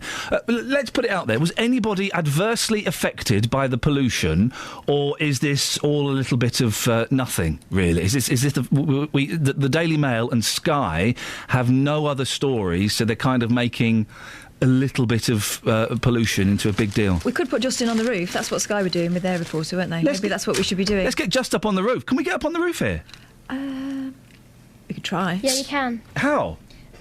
There's stairs that lead to it, I think. Can I do the rest of the show from the roof, please, No. Mum? Oh, nuts. 08459 455 555. Were you affected by the pollution yesterday? Or is it all a load of fuss about nothing, really? Oh, no, hang on a second. I was trying to be... Hang on, I can do better. Hang on. I was trying to be Nick Ferrari, and I've got it now. Okay, go. 08459 455 555. Were you affected by the pollution yesterday, or is it all a load of hot air? Yeah? It's not hot, though, is it? Well, sound a bit gruffly. I know, I've got a little bit of a frog in my throat. Ignore the gruffly. Is that because of the pollution? Yeah, sure, why not? Oh, link. But is that a good link? Or is it all a lot of hot air? Come up with something better. What are you doing in a second, Alice? Unless you can come up with something better, Alice. I can't think of anything. The hot air one I thought was quite good. No? Yeah, it's air. I mean... It's air? Sure. Yeah, sure. Well, we said sure at the same time. That's great. Oh, no. Yeah. I was going to say smoke and mirrors. I was going to say smoke and mirrors. I aborted smoke and mirrors. No, there's no mirrors involved. It's smoke. Smog and mirrors. Smog and mirrors. No. Smog in the mirror. Okay, got it. Here we go. And then we're going to go into you, Alice. You ready? I'm ready. 08459 455 555. Call me now. Were you affected by the pollution, or was it all a lot of hot air? There? Yeah, it sounds... Is that all right? Probably. That's as good as it's going to get, isn't it? Well... You do know what's happening here? What? We're doing the Are You Feeling a Bit Peaky phone-in. Well, if people are feeling a bit peaky, I'd love to hear from Call me them. now, 08459 455 555. Travel news for beds, cards and bugs. BBC Three Counties Radio. In Borehamwood, the A1 southbound slow going between Stirling Corner and Mill Hill Circus. Also in Dunstable, the A5 looking heavy in both directions around Luton Road on the speed sensors.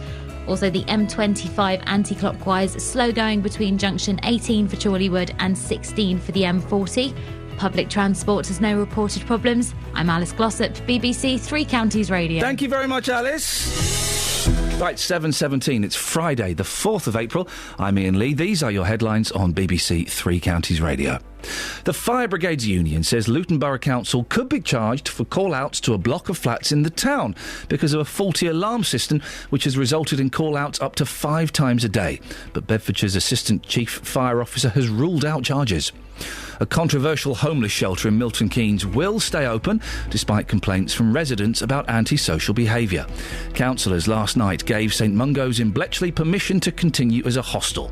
And in sport, the former Luton player Keith Keane is reported to be one of 7 players arrested yesterday in connection with alleged spot fixing in matches. BBC Three Counties Radio.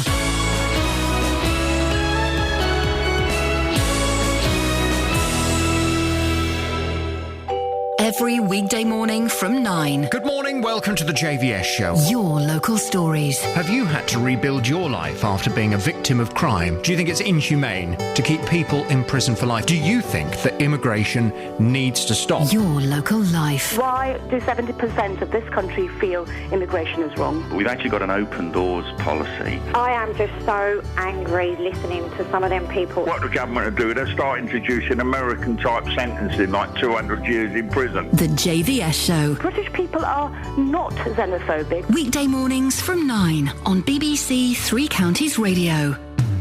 Call 08459 455 555. BBC Three Counties Radio.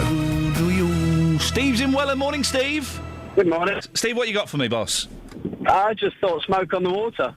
Oh, you're good. Why did you... No, hang on. Sorry, why did you think that? Well, I'm a sailor in the first place, and I understand that when you've got clarity and everyone wants to throw it in your face, that's pretty much what it is. Steve, thank you very much indeed. Smoke on the water, he's suggesting there. Just wait for that line to be cleared. So just clear that line there. There we go. Get rid of that. Just so we can't hear what I'm about to say. What on earth was that about? Smoke on the water. He's a sailor, and when they... What? Do you know what Smoke on the Water is about? Fire in the skies? No. Do you know what it's about? Yeah. It's probably about drugs.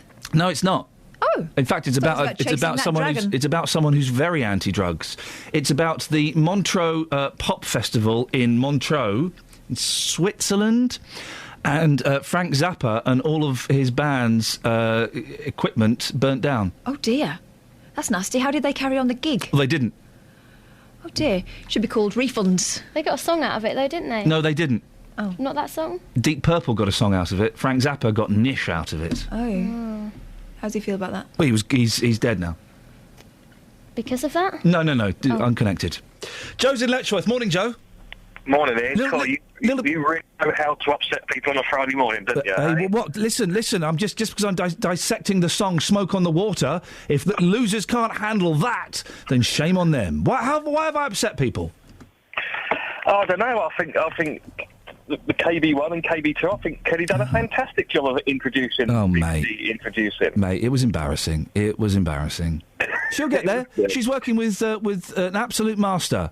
Watch it. What, Kelly? Yes, she's working. Who's that then?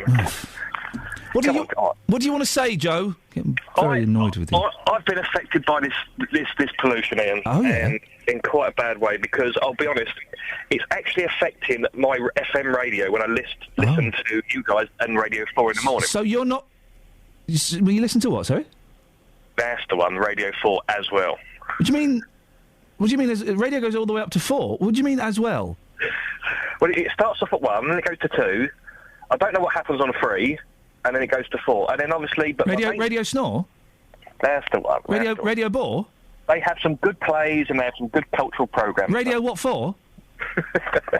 Anyway, I've been affected because the pollution is affecting the reception on the radio. Yeah. And I've got a better punchline than yours as well. Oh, okay. You reckon you can throw into the travel better than I did, do you? Yeah. Hang on a second. What you say... Hang on. Right, okay, go on. Listeners... Radio 4! Listeners, if you have a fantastic story, call BBC Three Counties on 08459 455 555. Or is this story just having smoke blown up our... No, it don't work, mate. It don't work. It don't work. You crashed it. You crashed the link. You don't even know what crashing the link means. You crashed that. I know what crashing the link is. You don't what you. I didn't crash anything. You did a rubbish link. You crashed it. Listen. I'll crash you in a minute. You're the one who's now on your 4th radio station, right? Hang on a second. Let me just do the maths. Horizon, XFM, 6, 4.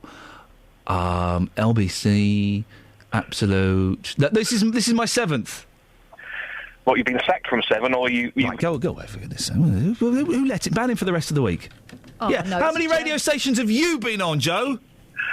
Loads. There we go, you see. Yeah, as a caller. I'm the host. I love Joe. Get rid of that. No, he's banned for the rest of the week. Says who? Says me. 3 counties, like we give away stuff and we don't anymore. BBC Free Counties. No, BBC... No, you misheard me. BBC Freak Ounties. Yeah, that's what I'm talking about. Yeah, OK, so Friday's show's not up to the rest of the week's standard, but, we're having a good go. We're doing our best. Let me press this. Across beds, hearts and bucks. This is Iain Lee. BBC Three Counties Radio. Now... St Mungo's, the homeless shelter in Milton Keynes that we spoke about on yesterday's show, will stay open, even though residents nearby say it's a haven for antisocial behaviour. Milton Keynes Council granted planning permission last night, saying it had nowhere else to put the youngsters. Well, Milton Keynes councillor Elaine Wales says she's disappointed. The residents have worked so hard to gather evidence to prove to the council that there has been antisocial behaviour. Last time it was refused. This time they had more evidence and more people against it, and it just got totally ignored. If it had been a private company, I think it would have been thrown out. Because it was the council's own planning permission, it went through, and I'm just so angry that it's gone through. But they've got to wait till July 2015 now to go through this all again. Oh, Councillor Tony Mabbott from West Bletchley Council is back with us. You wanted this place closed, Tony. You must be disappointed. Morning, Ian. Yes, I am disappointed. I think that as far as we were concerned, and as far as residents were concerned, nothing really has changed since the application was thrown out last time. I think that what was happening was that the council obviously were putting a gun to the head of the committee and saying that unless this was approved, there would be nowhere to put these young people, and it would breach their own responsibility for being a corporate parent. Again, it shouldn't be up to the long-suffering residents of West Bletchley to have to pay for the council failing to actually meet its responsibilities. They've had several months to come up with an alternative, and they came up with nothing, which is unfortunate. It's this Southwark judgment, isn't it, which gives councils an obligation to care for 16 and 17-year-olds who are vulnerable and at risk. What else can they do with them? Well, they can find alternatives. I think the point is this has been a problem site for this sort of facility for over 20 years. Residents have had to put up with it for a long time. It's not suitable for this sort of development, not just for residents, but for the people who are involved in it. What alternatives would you suggest, Tony? Well, the alternative is looking for alternative sites. I mean, Right. but I do remember back in the day when I was a Milton Keynes councillor, there were several sites for sort of homes for young people, and I think that again there's a wider issue about the funding of adult social care and the funding of housing for young people, and obviously that goes way beyond Milton Keynes Council, but it shouldn't be the responsibility of a handful of people in a few streets in West Bletchley to have to sort of pay the costs for this. Milton Keynes Council have a responsibility. They've had months to come up with an alternative, and they came up with nothing really. And there were some changes that have been sort of proposed in a management plan, but those things cannot be enforced as conditions. And I think our concern is that once this has been approved, it's very much a question of really sort of crossing our fingers and hoping it will be sorted out. And the problem that residents have is that their experience over the last years and through several different managers of that site is that it never works out like that. Tony, sorry to interrupt, but when the residents have complained to you at West Bletchley Council, did you pass those complaints on to Milton Keynes Council? Yes, we did. I mean, there was a bit of a confusion. The report that went in last night was talking about crimes and reported crimes. There was a lot of toing and froing over comparative crime data. Milton Keynes Council said that there was no evidence of residents having reported problems. There is. So there's a bit of there's a partly problem that's crime. Antisocial behaviour was reported. We definitely have passed it on. There were a whole dossier of reports from the last meeting that went through, and there's definitely a real crime. There was also the problem that when people are used to nothing happening, yes, then there is a disincentive to report things. Of course, it's something which is a problem. People are just fed up and don't think that anything will happen. But if you've been the West Bletchley Council has been passing on the complaints to Milton Keynes Council, why did they say last night there was no evidence of residents reporting problems? Well, as I said, I think that there was a misunderstanding because I think they were looking at crime and a deliberate misunderstanding. Do you think? No, I wouldn't say that. I just think that it's unfortunate that we're talking about these things. It's not just about things being reported to the police. It's about people recording day in, day out antisocial behaviour. I mean, what we will be doing is hoping, make the best of what we've got from the situation and make sure that we can actually work together. And certainly some of the councillors last night were very clear, and while they couldn't make it a planning condition, they were very clear they wanted St Mungo's and Milton Keynes Council Social Services Department to work with the parish and to work with the enforcement people to actually try and record data and talk to residents and have residents involved in managing the problem so it doesn't get as bad as it could do. Tony, I appreciate your time this morning. Thanks very much for joining us again. That's Councillor Tony Mabbott from West Bletchley Council. 7:29, let's get the travel news now with Alice Glossop. Or is it all just hot air? No, it's pollution. OK. Travel news for beds, cards and bugs. BBC Three Counties Radio.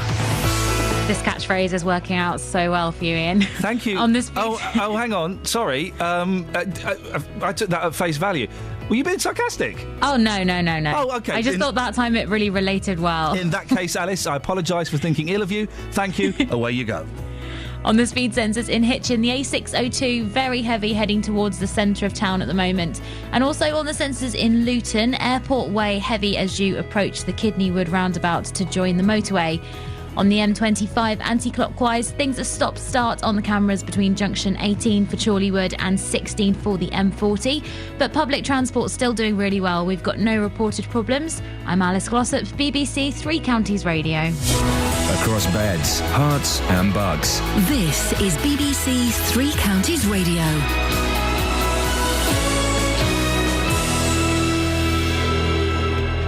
It's 7:30. I'm Simon Oxley. The Fire Brigades Union says Luton Borough Council could be charged for call-outs to a block of flats in the town because of a faulty alarm system which has resulted in call-outs up to 5 times a day. But Bedfordshire's Assistant Chief Fire Officer Simon Barker told this programme they were happy to work with the council.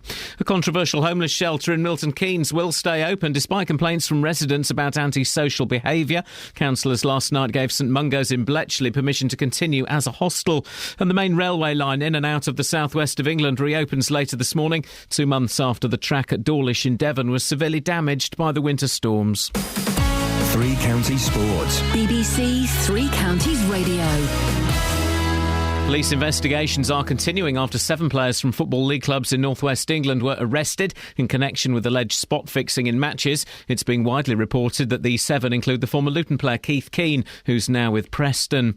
Luton start a run of 3 successive home games tomorrow. Victory in all 3 will guarantee the Hatters promotion, regardless of what happens to rivals Cambridge. First up, John Still's side host struggling Aldershot, with fans hoping promotion will be secured by a Luton win rather than a Cambridge result when Luton don't play. I understand that, and if you was to write a book, they say you'd write it. You would. But this is football, and if it happens, we don't know when it'll happen, but when it happens, I'm sure everyone will be delighted. Watford will aim to dent former manager Sean Dyche's hopes of automatic promotion when they host Burnley. Defender Lloyd Doyley is injured. Striker Fernando Forestieri is still missing, but Marco Cassetti and Jonathan Bond are now both fit. Stevenage continue their relegation battle at bottom club Shrewsbury. Also in League One, Milton Keynes Dons are away to Coventry at Northampton. Carl Robinson's side are without Ben Reeves for the rest of the season. He's got an ankle problem which he occurred in training. Innocuous really. He went to have a shot and someone just sort of slightly shoulder barged him. And as he was in extension striking the ball, he continued and kicked the floor and did his ankle. That's how innocuous it was. It wasn't a tackle, it wasn't anything to do with it. It was just that someone just had to sort of shoulder barge him as he was shooting. So we do look now he's going to be out for the season. And Wickham are just 3 points above the League 2 relegation zone ahead of tomorrow's home game against Dagenham. And practice gets underway later for Sunday's Bahrain Grand Prix, the 3rd race of the season. Hertfordshire's Lewis Hamilton is aiming to follow up last weekend's win in Malaysia, with the Milton Keynes Red Bull team also back in contention after Sebastian Vettel's 3rd place. BBC Three Counties News and Sports. The next full bulletin is at 8. Across beds, hearts and bucks. This is Iain Lee. BBC Three Counties Radio. Interesting. Sky's in the building, and what that means is good coffee. Good coffee, that's what and that means. And good company. Well... and good humour. Yeah, OK. And all-round nice energy. And good gracious, is that tweed? And goodness gracious me. No. Oh. So, anyway, he's got the nice coffee, and he made a pot of coffee. And then he drank the entire pot of coffee. More fool him, because A, he's going to be running around like someone at a rave in the late 80s who's bought some cheap speed, and then he's going to be spending an inordinate amount of time sat on that toilet, because that coffee really does work the innards. But, I remember yesterday... Yes, I remember yesterday. Catherine very kindly took us to the posh hotel over the road, bought us all breakfast. Yep. Bought us all breakfast. On my meagre salary. Yep. A couple of days ago, I took us to Prisoners. Not quite so posh. Yeah, you said we couldn't go to the posh hotel. I didn't fancy the posh hotel. I fancied the front. Because you were paying. And I bought all of us breakfast. Oh, that's just Justin. I bought us all breakfast, including scones. So you bought scones breakfast yesterday. Yeah. I bought scones breakfast the other day, which is fine. It's absolutely fine. It's a real pleasure. It's a pleasure to see my team enjoying a good nosh up, good nosh down, good chow down, good nosh. I like seeing Kelly with a mouthful of sausage. I do. I know you do. But Scoins has drank all of the coffee himself and not shared any with us, the people who fed him. It's cold, isn't it? It's cold behaviour. Cold as ice. Isn't it as cold as ice? Willing to sacrifice his friendship. Scoins, if you are listening, you can, of course, amend this by making us some coffee. Do the right thing, Scoins. Do the right thing as Spike Jones. Oh, someone's left their phone. Scoins. Spike Jones. He's messaged me. Soz got to do some filming later. Appolls. Doesn't feel very appall. What does that mean? Got to do some filming later? Yeah, what's that got to do with right now? Can you believe this, Just? Oh, shocking. Absolutely shocking. Wait, Catherine buys the team breakfast yesterday. I bought the team breakfast the other day. I've bought the team breakfast before, just want to throw that out there. Oh, hang on a second. Yeah. Hang on a second. Whoa, rewind. Special powers coming back into the mix. Do you know why? Why? Because during the news headlines with Simon, I was just thinking about breakfast. And I thought, do you know what? Today, I'm going to go and buy you guys breakfast. What? Special powers again. You were about to talk about breakfast. I'm thinking about breakfast. I think a lot of people are thinking about breakfast. No. We're talking about our breakfast. We're the breakfast show. Special powers again. I've proven to you I do have these special powers. What that is, and he does have special powers. If you don't believe us, read his interview in the Radio Times, where it's printed. I can't believe you actually said that in the interview. It's true. It's a cophenomenon. Yeah. It's a cophenomenon, guys. Something like a phenomenon. Something like a phenomenon. Stop it. Something like a phenomenon. Something like a phenomenon. Something like a phenomenon. Yeah. Something like a phenomenon. Yeah. Something like a phenomenon. Whoa. Something like a phenomenon. Something like a phenomenon. No, come on. Anyway, all I'm saying is, Paul Scoins, you are a complete and utter... Now, what, Catherine, why have we got Justin on? What's happening here? We need to know how badly people are being affected by the cloud of pollution that's currently hanging over us like a cloud of pollution. Are you feeling a bit peaky? Outside this morning, well, I have to say it's not particularly pleasant. The sky is very, very grey, but I don't know anybody who's been affected by so-called bad air pollution in the last 2 days. How are your lungs? My lungs are absolutely fine. I mean, I've not been affected. In saying that, though, of course, I haven't got asthma. So, I mean, Sky News yesterday, we were watching this, weren't we, whilst having breakfast, and it was just non-stop coverage of somebody on a roof of a building. It kept saying breaking news as poor Naz, the weather girl, was stuck up on the roof. Absolutely. So I'm out this morning. What was it like? Because I was in London yesterday. I was in London all day yesterday, and it was a little bit grey. It was a little bit hazy. Had I not been informed it was pollution, I just would have thought it was just a bit of a grey day. But there was obviously something going on. What was it like up here, just during the day? Could you see it? Well, it was just like a normal day to me. It just looked like it was a horrible, nasty, grey day. The sun came out in the afternoon. It's grey again this morning. But if you want me to find out, Ian, if people have been affected by the air pollution crisis in the last couple of days, I'll certainly do that for you, sir. Lovely. I would like you to do that if you can ask people if they're feeling a bit peaky. Absolutely. Justin, thank you very much indeed. Thank you. Now I'm thinking about it, I feel a little bit peaky. Do you know what Kath has? Yeah, I do. It's a thing I like to call square egg syndrome. Oh, yes. If you say something, she will either buy it or feel it. The time you mentioned square eggs. If I say it, she'll feel it. Not just you, but in general. I'm quite suggestible. Buttocks.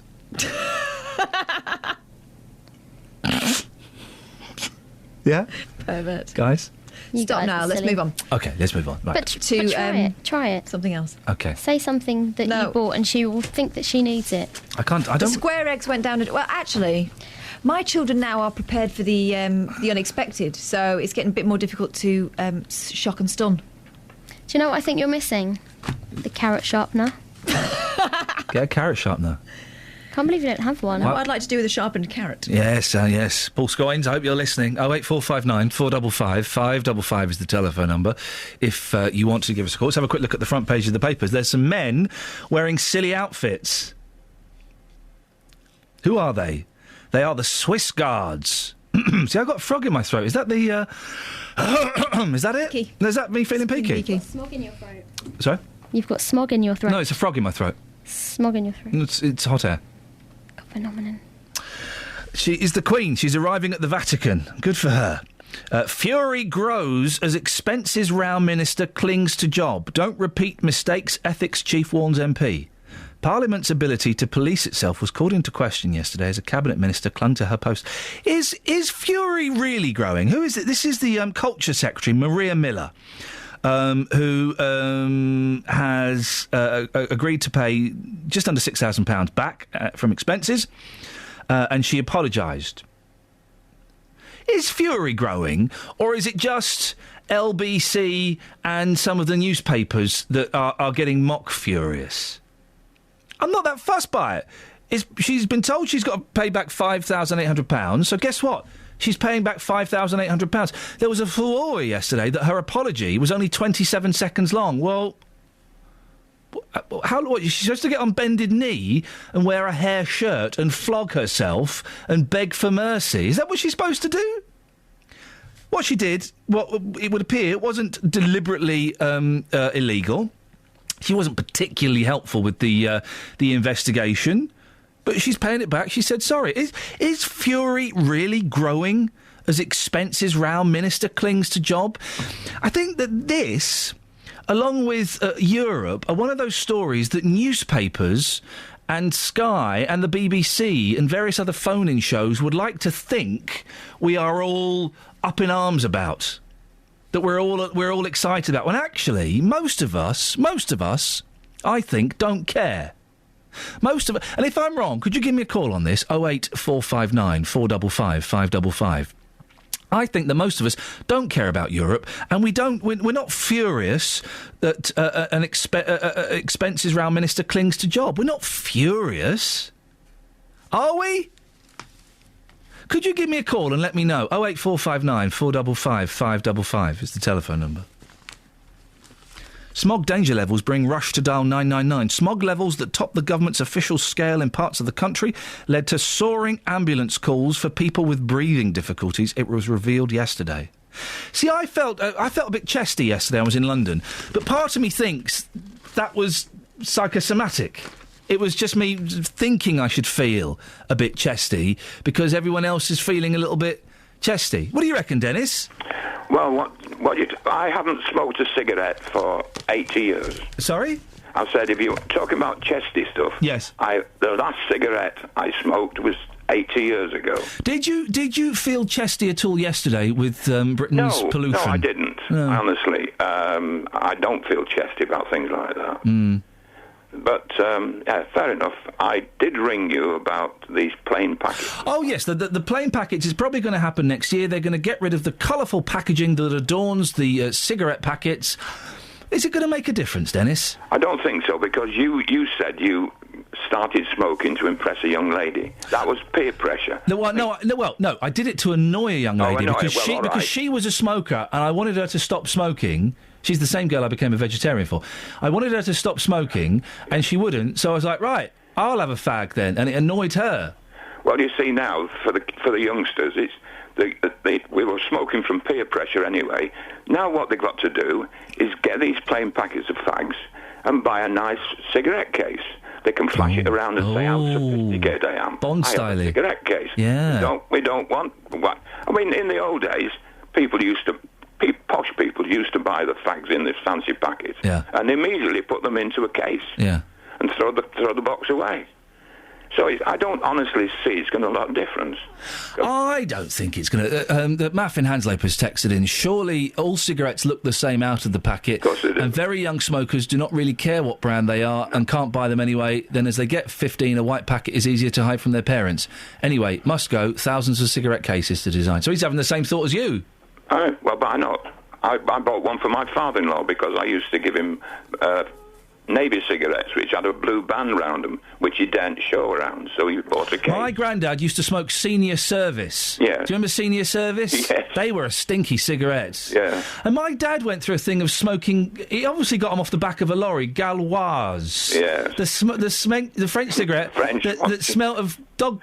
Yeah, that's right. It smelled of poo. Yeah, I know. Dennis, thank you very much. He must have got them. He must have got them from a dodgy mate, because he wouldn't have... That stuff stank. Was he getting existentialist on it? No, my father was not anywhere near an existentialist, but it really was a horrible... What are they called, Gauloise? Gauloise. Is that the right term? Oh, disgusting. Yeah. He mentioned peer group pressure there. I think that's a myth. I don't think peer group pressure is as strong or existent as people say it is. Peer group pressure or knocking about people who've got cigarettes and might chuck you on if you've had a few. I think that's what happened when I was a teenager, At no point in my life did my friend say, come on, Have a cigarette. Like nicotine in those adverts. Yeah, nicotine. Come on, listen, Ian, you're so not cool not having a cig... Oh, they went, do you want a cigarette? I went, no, thanks. All right. Anyway, so what are we doing later on today? What would happen is you'd be having a few in the pub, and you'd say, "I fancy one of those," and your friend would let you have one. And at no point did they say, "Come on, Ian, come on, try some drugs with us. Come on, drink some more beer." They never used that voice they use in the adverts, did they? No, I think the peer group pressure thing is a myth. My mate smoking a cigarette. I don't fancy one, I don't smoke. Or, can I have one? Yeah, OK, nice. That was it. If you're hanging around with people who smoke and you're going to smell of it anyway, I think that's why people think, I'll have a little toot on that. 08459 455 555 if you want to have your say on peer group pressure or cigarettes and the way they're packaged. It's BBC Three Counties Radio. Or is it a load of hot air? Travel news for beds, cards and bugs. BBC Three Counties Radio. In Milton Keynes on Standing Way, things look busy around the Kent Hills roundabout in both directions. Also in St Albans, the Hatfield Road, there are queues at the Catherine Street and on all approaches to the roundabout. In Hemel Hempstead on the speed sensors, the A414 is slow as you leave the centre of town between the Maylands Avenue traffic lights and the M1. And then on the M25, anti-clockwise, heavy going between junction 21 for the M1 and 20 for Kings Langley.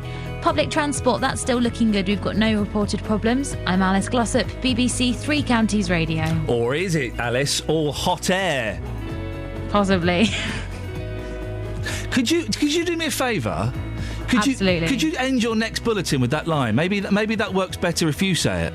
Yep, sure. Would that be all right? Absolutely. Alice, speak to you later on. She's a good sport, Alice. She's good. She's going to go places. And she'll get there quickly because she'll know where all the traffic is. 7:47, it's Friday the 4th of April. I'm Iain Lee. These are your headlines on BBC Three Counties Radio. The Fire Brigades Union says Luton Borough Council could be charged for call-outs to a block of flats in the town because of a faulty alarm system, which has resulted in call-outs up to 5 times a day. But Bedfordshire's Assistant Chief Fire Officer has ruled out charges. A controversial homeless shelter in Milton Keynes will stay open, despite complaints from residents about antisocial behaviour. Councillors last night gave St Mungo's in Bletchley permission to continue as a hostel. And in sport, the former Luton player Keith Keane is reported to be one of 7 players arrested yesterday in connection with alleged spot fixing in matches. John in Milton Keynes, stay there, we'll come to you in a second, but before that, let's get the weather with Elizabeth Rizzini. Beds, Herts and Bucks weather. BBC Three Counties Radio. Hello, very good morning to you. The air quality is going to improve today because we've seen a change of wind direction overnight from a southeasterly to more of a westerly, pushing in some fresher Atlantic air, so not the same pollution levels as we were looking at yesterday. However, it is a bit of a grey, misty, murky start to the day. Things will brighten up into the afternoon, should stay dry. We might just see 1 or 2 light showers around, but most places dry for most of the rest of the day. Some spells of sunshine developing a bit later on. This time it won't be quite so hazy. It's still going to feel warm, pleasant in the brightness and the sunshine, but not quite as warm as it was yesterday, so just a little bit cooler. Top temperatures of up to 15 or perhaps 16 degrees. That's 61 in Fahrenheit. Now, as we head through into this evening, the overnight period, it's going to stay dry. There'll be some clear spells around, some misty conditions forming into tomorrow morning. Lows of 7 or 8 degrees Celsius. Quite unsettled over the weekend. It looks like it'll probably be a nice bright start to the day on Saturday, particularly across parts of Hertfordshire. Some sunshine around as well once that mist goes. But then clouding over into the afternoon. Few spots of rain, I think, by Saturday evening. And then some more significant rainfall on Sunday afternoon, and the winds will start to freshen. So, quite unsettled over the weekend, but a pretty nice day today. Original British drama on BBC One. The Great War's volunteers didn't all choose the battlefield. Where are we going? Hospital 25A, not far from the front. Some chose conflict of a different kind. It's difficult for my nurses. Romantic conflict. There's extra pairs of hands and feet. And God knows we need them. They chose to save lives, to save their own. You didn't volunteer out of duty. You volunteered to escape. The Crimson Field, starring Hermione Norris and Saran Jones. Part of World War I on the BBC. And drama. Sunday night at 9 on BBC One and BBC One HD. Romantic war and drama, romantic war and drama. The war was so romantic and dramatic and war-y. Okay, you done? think I probably am, aren't I? I've just sent you some texts. Oh, shall we have a little look at the texts? Let's have a little look at the texts. Iain, you're right about the expenses Maria Miller has been pulled up about. Isn't this what MPs do? Then the PM and party colleagues defends them until they have to resign. Why do you think this country is in such a mess? We are basically ruled by criminals for criminals to benefit, says Pat. Caroline says, a bit late because my hands were wet. But how about, is it all a lot of pie in the sky? Well, it's got to do with pies. Well, it's certainly not hot air. It's more pollution. It's more pie-y. It's more of a pastry consistency. If you don't know what we're talking about, well, you should have been listening earlier. It's all I could be bothered to say. We're asking, is the pollution making you feel peaky? Call me now. Mr. Lee. Oh, when people call me Mr. Lee, they're angry with me. Is it Janet? She always calls you Mr. Lee. Yeah.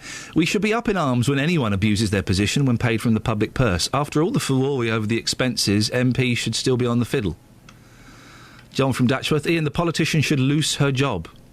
After the last round of MPs robbing from the taxpayer, you would think they would be more careful or choosy about what is acceptable. They know right from wrong, or certainly they should do. Theft is theft, sacker. Or maybe it was a mistake. Is it true that since and I'm asking this to you, you won't know the answer necessarily, but maybe someone listening to this does. Is it true, I heard this on the radio yesterday, that since the changes to the rules in MP expenses, after the whole scandal, what they can and can't claim, that the amount given to MPs for expenses has gone up? Do you know, I don't know the answer, but there's a man upstairs drinking coffee who should. Scoinsy? Yeah, Scoinsy, if you're listening, can you give us the answer to that, please? Yeah, make us a coffee. And also, is that true, that the amount that the MPs claim on expenses has gone up since the changes of the rules? This is what I heard on a reputable station yesterday. No, hang on, it was LBC. LBC. 08459 455 555. John's in Milton Keynes. Morning, John. Morning, Iain. John, how are you, mate? I'm all right, thank you, John. I'm looking forward to the weekend. It's going to be a nice weekend. So smog-free weekend, apparently. Well, it's all going to blow to France. Let them have it. Yeah, with their gauloise. Germany. Yeah. Yes, exactly. What have you got for me, John? Yeah, about the smoking thing. I think he had Dennis from Dunstable on a few weeks ago. Probably, yeah. Yeah, he's on every Friday. Yes. I think with the smoking thing, I don't know if you remember back, I think you're about the same age as me, Iain, back to Dynasty, where Joan Collins was in a position of power and she'd like smoked that long cigarette. Was Dynasty, was that the same as Dynasty? Dynasty, yeah. And she'd smoked that cigarette on that long cigarette holder. Yeah. And it's like a level of sophistication and power. Her and Bette Lynch, yes. It's got that sort of power. And sometimes when you see old movies from the 60s and 70s of like criminal bosses and all that, and they're in a position of power, and they lean back in their chair in their office, and they're walnut desk, and they're leaning back and they're smoking, puffing a cigar. It's a wonderful picture. Isn't it great with his words and his descriptions, John? Better than some of the people working on this show. Yeah. But you know what I mean? I'm sort of picture that. Yeah, I'm picturing it. I'm there. You sort of like your picture, and you're in position of power, and someone's in your office, and you're basically giving them orders, and they're basically got to listen to what you've got to say. You're giving them orders, and if they don't follow your orders, you're going to punish them. And at the same time, you're sitting back in your chair, and puffing your massive cigar. Yeah. You know what I mean? Yeah. Why are you telling me this, though? It's a great image, but why are you telling me this? No, I'm just feeling a bit silly this morning, Iain. You know. John, go and puff on a. If you smoke cigars, does that count? That counts as smoking, doesn't it? Yeah, I guess it does, but it's a social thing. It's like like you offer someone a cigar, that sort of thing. Like a cigar box. Imagine having a cigar box, a walnut cigar box. Yeah. Even if you don't smoke, imagine that. John, I'm imagining it. Go listen, everyone. Go and treat yourself to some cigars. Some cigars. Go and buy some cigars today. Don't. They're bad for you. Go and buy some cigars and have a big puff. I bought some cigars once. Oh, flippin' heck. They're horrible. We went to Cuba, and you have to buy them there. It's almost the law. It's the law. Some of them are huge. Yeah. And they will make you feel sick. What, the Cubans? Bit racist, Catherine. Turned your mic off there so you can't come back, and I made you look bad. Now, here's a story. You may remember back in 2011, 21-year-old Billy Dove was fatally stabbed in the centre of Hemel Hempstead. It was a big story, and it's a story that we've certainly covered on BBC Three Counties Radio a lot. He'd been out for a few drinks with his friends who were approached by a gang of people when the attack happened. Well, now a charity set up in Billy's memory has received a prestigious Crime Beat award for its school-based anti-knife education programme. Justin Dealey has been speaking to Paul Dove, Billy's dad, to get his reaction on winning this award. Everything for Billy. It's amazing, all the work they've done behind the scenes, and it's unbelievable. It's a fantastic achievement by everybody concerned, the people of Hemel, the trustees of Billy's Wish. everybody. They've just carried me through it, because the emotional time has been hard, very hard. And it's not just this award, of course. You've got a grant of £8,000 from David Lloyd, the Hertfordshire Police and Crime Commissioner. Yeah, fantastic news that. It's just getting better and better and better. And the more money, the better, because obviously it gives us more things to work with and to keep them all safe and surrounding areas, hopefully. I mean, we're here in your living room. There's this huge, lovely photograph of Billy behind us. This charity, explain to us how proud you are and what this charity really means to you as Billy's dad. It means everything to me, obviously, to keep my boy's name going, especially on behalf of Hemel Hempstead and all the people that loved him in it. This charity will never die. It'll just get bigger and bigger and bigger. With the charity and what you're doing, I think I've mentioned this to you in the past, has it almost helped with the bereavement process? Yeah, I'm starting to get a bit better. It's been hard from the start, but as I said before, the trustees, my partner Tanya and Sally, my sister, and Jan Madden and Fee and Michelle and plenty more, they've just been absolutely fantastic. And all you want is to prevent this from happening to anybody else's child? No, I wouldn't want anybody else to go through this. As in our Kinsella family, it's never ending. It does never end, and it will never end. But if we can save one life, it's all been worth it. It's Paul Dove, Billy's dad, speaking to Justin Dealey, and he really is an inspiration, isn't he? Well, Jan Madden was mentioned there. She's the director of Billy's Wish. Morning, Jan. Oh, Jan, you're on that fader. Sorry. Morning, Jan. Good morning, Ian. Jan, Billy's Wish is the charity. What exactly does it do, and what does it hope to achieve? Well, we've got many arms to Billy's Wish. Some of them are ideas that are in the pipeline, but what we've been working on for the last year and a half is an anti-knife crime education programme. And the original plan was that we would put together a series of films and lesson plans that would go into years 6, 7 and 8 in the schools in decorum. It was very much about decorum when we first started. That was delivered into the schools to be taught by the teachers in the lessons last October. There's a complete package that's gone into schools with explanations. It's got training videos on. It's got everything on it for the teachers so that they've just got to look through it and then they can teach it. But the response from Hertfordshire Constabulary has been absolutely fantastic. They came to our launch day when we launched it to the head teachers and requested that we roll it out across the whole of Hertfordshire. Of course, that's a very big difference between 70 schools in Hemel Hempstead and Dacorum, and then the 500 schools that are around the county. So we've got a huge job on now to get it right across the county. We're also talking to MPs about even taking it wider than that into London and maybe nationwide. And this award, it's a big deal. What difference will it make to Billy's Wish? This is a fantastic thing for us because we have been battling since we started, really, to get enough funding to move the programme forward.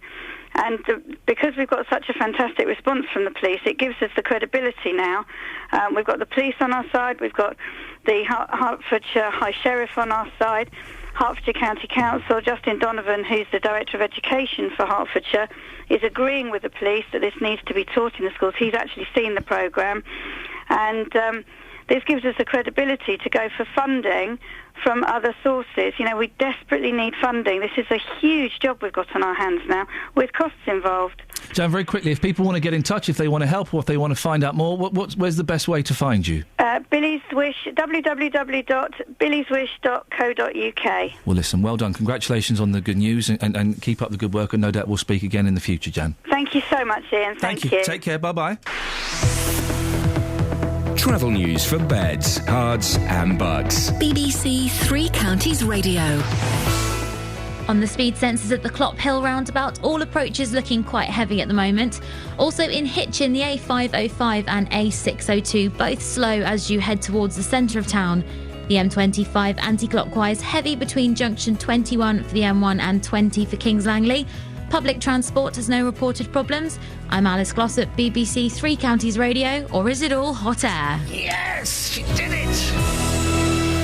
I think there's something in... I'm tempted to give Alice that catchphrase. I think it worked. I think we'll discuss it later. We're going to do it again at 15:15 and we'll discuss it in more detail. I'll shut up now, though. Here's the news with Simon. Where's my coffee, Scoins? Local and vocal across beds, hearts and bucks. This is BBC Three Counties Radio.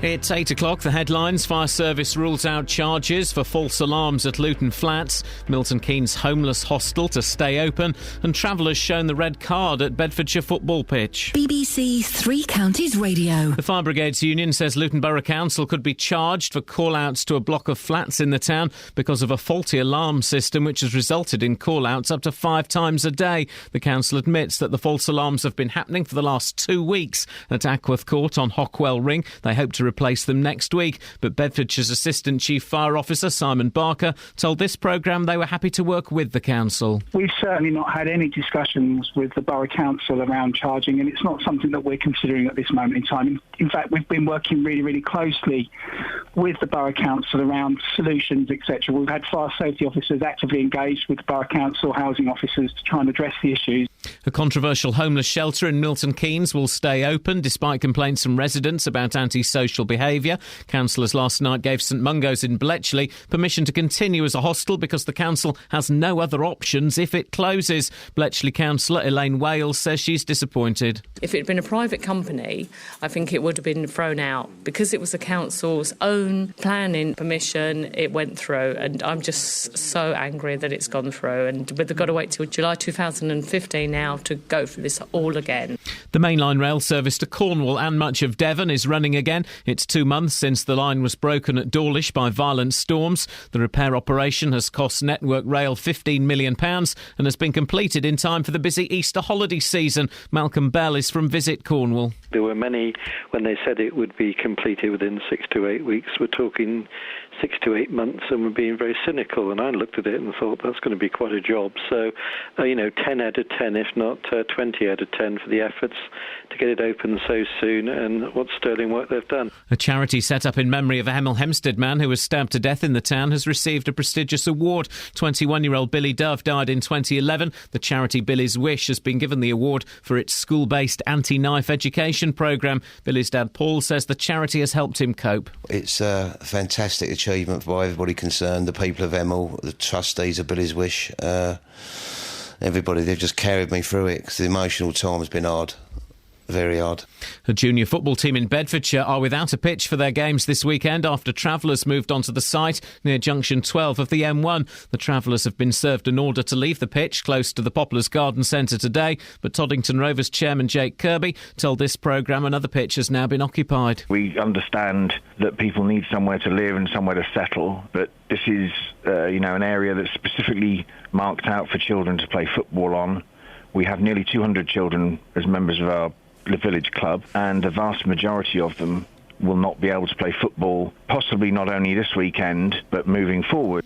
The weather, cloud breaking up this morning to leave a mainly dry and sunny day, a maximum temperature 17 degrees Celsius. And you can get the latest news and sport online at bbc.co.uk/3 counties.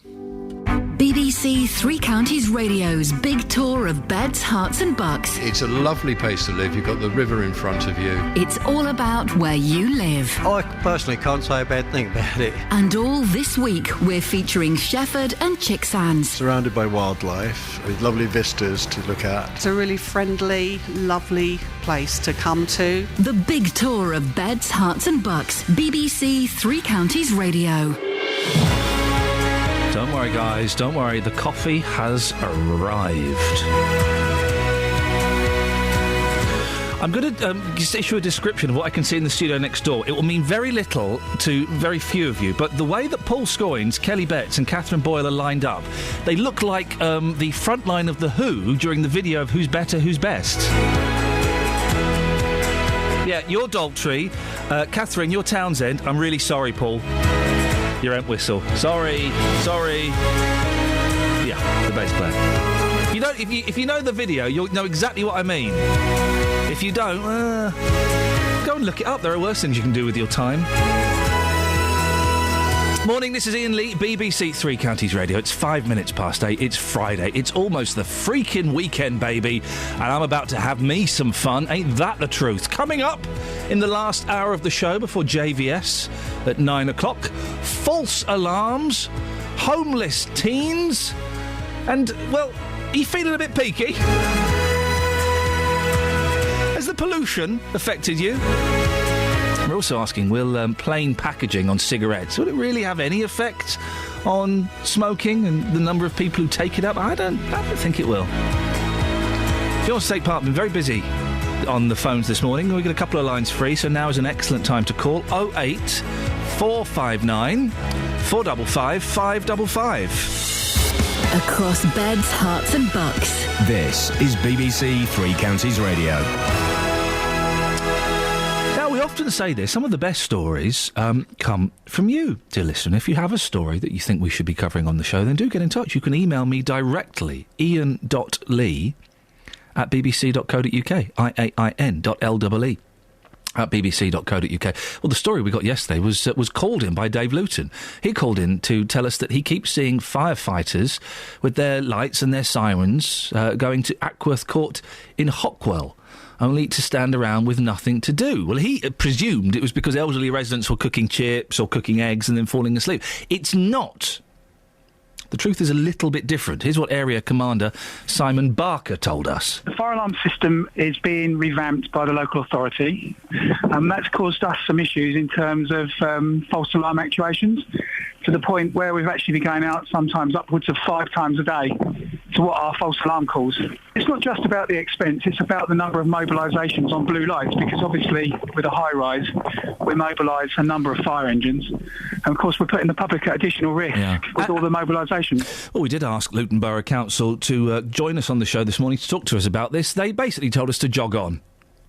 They weren't that bothered, the fact that the fire service was being called 5, 6, 7 times a day to a building because of their faulty alarms. That's not quite right, is it? What did they say? They said they apologised for the inconvenience to residents, but they were going to be fixing the system as of Monday, and it would take a week. Yeah. Well, 4 days, but we're 4 talking days. about So it's Thursday or Friday we're looking at. They're going to start on Monday. I just think it's disappointing they didn't come on. I wish they would. And say it. That's annoying, isn't it? Come on and put your point forward. Otherwise I think people get the impression that, you know, they're hiding something. I'm sure they're not, but we'd just like to hear it from the horse's mouth. Well, we can speak now to Robert Oxley, who's Campaigns Director for the Taxpayers Alliance. Robert, what's your take on this waste of money? Well, no surprise that a politician or a council leader doesn't want to come on air and be held to account. It is a waste of money. The constant false alarms is not only a waste of firefighters' time, it puts other people in danger, because every time you've got a firefighter stood around Ackworth Court, you know, that's a firefighter who can't respond to a urgent or real call elsewhere. And there's the obvious costs of getting them out there and all that. So what I think is clear is that the council need to make sure that they're reducing the number of these false alarms, because everyone knows that there's the occasional 1 or 2 false alarms. We've all been there, and that's part of the thing of the emergency services responding to a call no matter what. But if you're going out 5, 7 times, something needs to be done to address that, because quite frankly, it's not acceptable to have those firefighters just, kind of ambling around there when they could be out there potentially needed. And also, what I don't get, Robert, is that they've known about this for a while. They certainly knew about it yesterday when we contacted them. Yet they're not going to start work until Monday, and it's going to take them 4 days. So why don't they start work now and have it done by Monday or Tuesday? Well, clearly something should be done, because it seems like they're just showing an utter disregard, to be honest, to the fire service. And you do have systems out there at the moment. We've seen London introduce this, where people have started charging for false alarms. Now, that's not an angle I want to go down as much. But if the council is acting like this, it's basically taking advantage of an emergency service. You can understand why those calls are going to be made, because the fact that the council just don't seem to be that bothered about this waste of money and waste of time, it will rankle with people. It rankles with me. yes, there is talk that you could possibly... There is an argument for possibly fining the council for this, but then that'll be me that's paying, won't it? It'll be the taxpayers that end up paying. Absolutely, which is why, instead of, going down that route, I'd rather just see council bosses responding to the fact that clearly there's a problem here, and rather than just putting it off, even if it's putting a measure in place just to, make sure that there aren't these constant false alarms. Because what happens if there's a genuine alarm at that location? If you're a firefighter and you've been called out 5 times to the same location with a false alarm, I suspect, they maintain a huge amount of professionalism and will get out there as soon as possible. You'd be only human if you start thinking, here we go again, are we really going to get out there? And again, that undermines the safety of residents. So let's get serious about sorting this out, because there's a danger that, just taking this attitude will mean that A, waste continues to go on, and B, that actually the safety of other people is undermined. Robert, always good to talk to you. Thank you very much. Robert Oxley, Campaigns Director for the Taxpayers Alliance. Across beds, hearts and bucks. This is Iain Lee. BBC Three Counties Radio.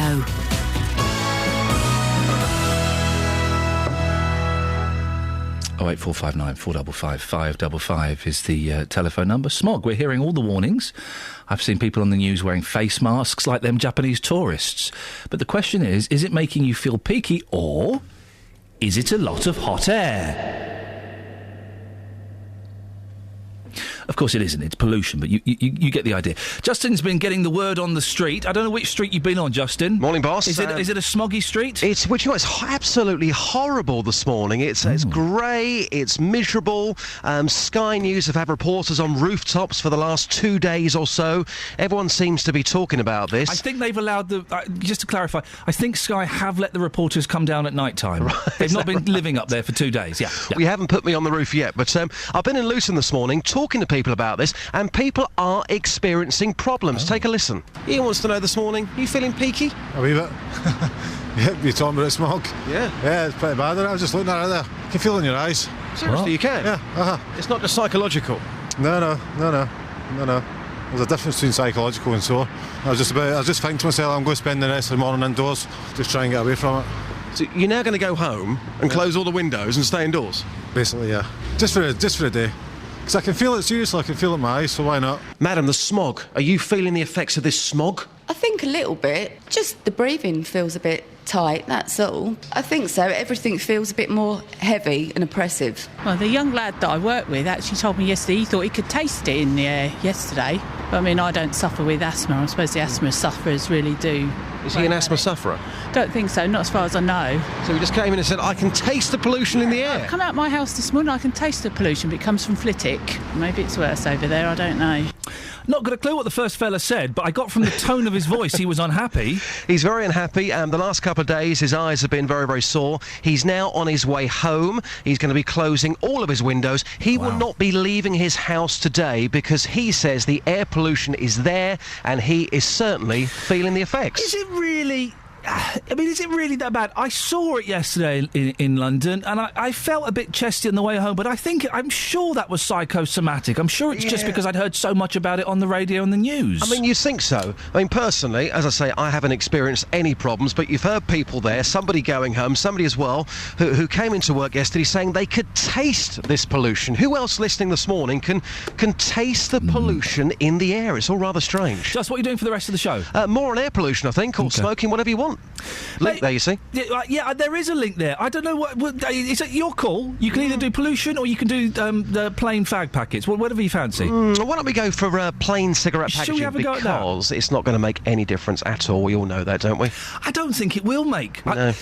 The only people it could possibly influence are people who are getting into smoking, but I've said that out loud and I don't know why that would be the case. If you're at school and somebody has got a packet of cigarettes, packaged or not, it's all down to peer pressure. You talk to any smoker, it's got nothing to do with the packet. If somebody's going to influence you, it's not about the packet, it's about the cigarette, it's about peer pressure. So, well, I don't think peer pressure exists. I did not start smoking because my friends were like, "Well, go on, you look like an idiot because you don't smoke." It's not why I started smoking, it's not why I started drinking, it's not why I started doing doing any of the things that I used to do. Interesting. I'm not convinced by Pib. Anyway, go out there, Just, see what you can find. We'll speak to you before 9. Yep, take care. Cheers, my dears. Ta-ta.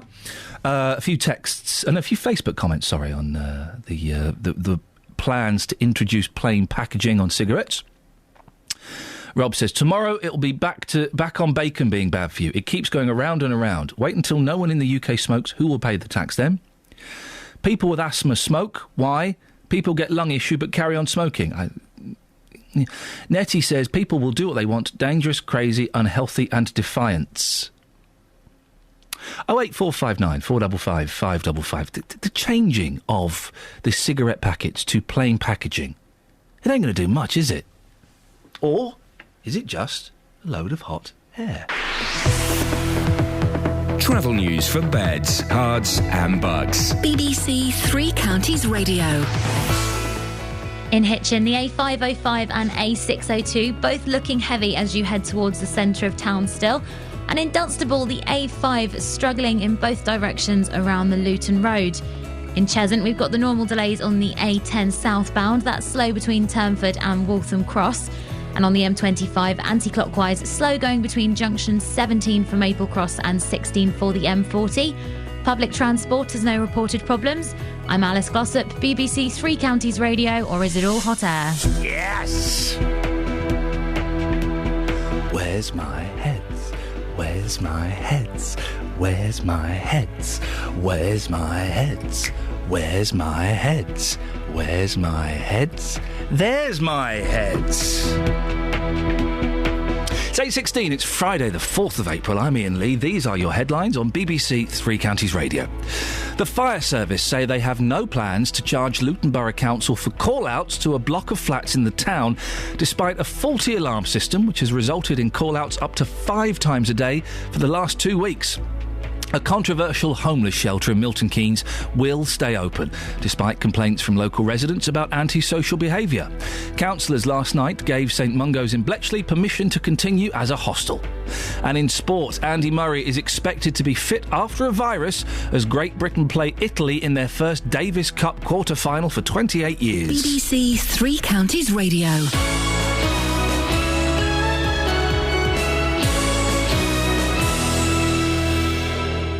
When you need local news. The headlines: 2 jailed for the killing of a teenager in Luton. When you need local travel. Queuing northbound for Welling around Junction 5 up towards Nebworth. When you need local weather. We've got plenty more showers this afternoon, becoming more widespread and quite heavy at times. BBC Three Counties Radio is here with local, up-to-date news and travel bulletins throughout the day. You'll always be up to date. BBC Three Counties Radio. Jonathan Vernon-Smith is joining me in the studio. Good morning. Good morning. We're both feeling a little bit relaxez-vous, s'il vous plaît. Oh. I'm feeling relaxed. Look at you, and are. I'm getting the vibe from you that you're a little bit... It's the weekend. I know. It's the freaking weekend. I'm going for a curry with my mate Ern tonight. Oh. Yeah. And the almond? Yeah. Nice curry. Yeah. I might go for a curry. Curry and a couple of cobras. Ooh. That's a good Friday evening, isn't it? I'm going to be in Birmingham tonight. Are you? Yeah, really? I like Birmingham. I'm going to be staying in Birmingham tonight, so I might go out for a little cheeky curry in Birmingham. Why not? Yeah. They do a good curry in Birmingham? Yeah, I'm sure Birmingham does a good curry. Oh. I reckon they must. Well, if anyone knows of a good curry house in Birmingham... Beautiful. Then let Iain know. Yeah, I'll go check it out. I'll have a little bit of that tonight, actually. Will you? Yeah. What's your favourite dish? Are you eating meat now or not? No. You've gone back, have you? I'm only eating meat when I want to annoy my wife. Oh, I see. But then I don't tell her I've eaten the meat. That'll teach her. What about fish? Do you eat fish? No, I'm a vegetarian again. Well, they're not real animals, are they? They've got eyes and they can smile. What about prawns? I've never had a prawn. I don't like the look of them. I don't trust a prawn. You can see their remains. Well, have a prawn balti. Oh, I don't like the idea of a prawn. No? No, it makes... Honestly, it's made me... Prawns make me feel a bit uncomfortable and anxious. Do they? Well, they do me too. Yeah. But I don't eat anything from the sea. Do you like your curries hot? No, not too hot. Oh. I don't like them hot that, you regret the following day. Oh, no, I don't like that, but I do like a little bit of danger. Do you? I like to live on the wild side. Do you? I don't mean like with transvestites and stuff, like Lou Reed was, just in case anyone has made the Lou Reed connection. I don't mean that. I mean I like hot curries. Really? Yeah. I go out on lads' curry nights now. They invite me. I think it's just for humorous purposes, for irony. And some of the lads, they have curries that are so hot they break out into a sweat. Yeah, sweaty heads. It's like a masculine thing, and then they all talk about how sweaty and how ruined they're going to be the next day. Ian's on the M1. Morning, Ian. Morning, Ian. How you doing? Yeah, I'm good, thank you. What would you like to say? Yeah, Imran on Lady Pool Road in Birmingham, that's Balti. It's in the Balti Circle as well, Balti Triangle. Balti was invented. Where is it? Who is it? Where is it? What is it? It's called Imran, and it's on Lady Pool Road. Okay, I'll check. Is it good? Is it worth going? Absolutely top notch. Yeah. Imran's on Ladyboy Road. No. Lady Paul Road, not Lady Boy. Lady Paul Road. Yes. I've never been to Birmingham. Oh, you should go. It's nice. I don't know what kind of thing goes on there. Oh, well, you could... anything, pretty much. Really? Thank you for that, Ian. Lovely. And by the way, can I just say, if any transvestites want to join me for a curry, they're more than welcome to. I'm not anti-transvestites. I see. Before this turns into a thing. What's on your show this morning? Yeah, sorry, I've got the frog in my throat as well. Is it the pollution? Do you think it is? I've had it this morning, and I had it a little bit yesterday. Mate, perhaps we've got pollution in our throats. Oh, that's exciting. Yes. Coming up on the Big Phone In today, I hope you'll be excited about this subject. Okay, let's Should see. alcoholics be given a new liver if they've damaged their own? Do you know what? I heard this on 5 Live this morning. I thought, JVS. Yeah, JVS, it's in the Guardian today. It's their top story. People who have nearly drunk themselves to death are being considered for liver transplants for the first time. Previously, people with severe alcohol-associated hepatitis were excluded from consideration because the prognosis was so poor. Yeah. Now, a new NHS pilot scheme will treat people aged 18 to 40 who are seeing a doctor for the first time about their liver disease. That's the crucial thing. It has to be a first-timer. Yep. Research shows that this approach may save people from a rapid death. NHS Blood and Transplant have told journalists that whilst some people are uncomfortable with the idea of giving new livers to heavy drinkers, ultimately they transplant organs to human beings, not to angels. Well, from 9 this morning, I really want your views on this. Should alcoholics be given a new liver if they've damaged their own? What do you think, Iain? Are they... Now, I need to look at this in a little bit more detail before I can give my full and final opinion. Okay. Are they...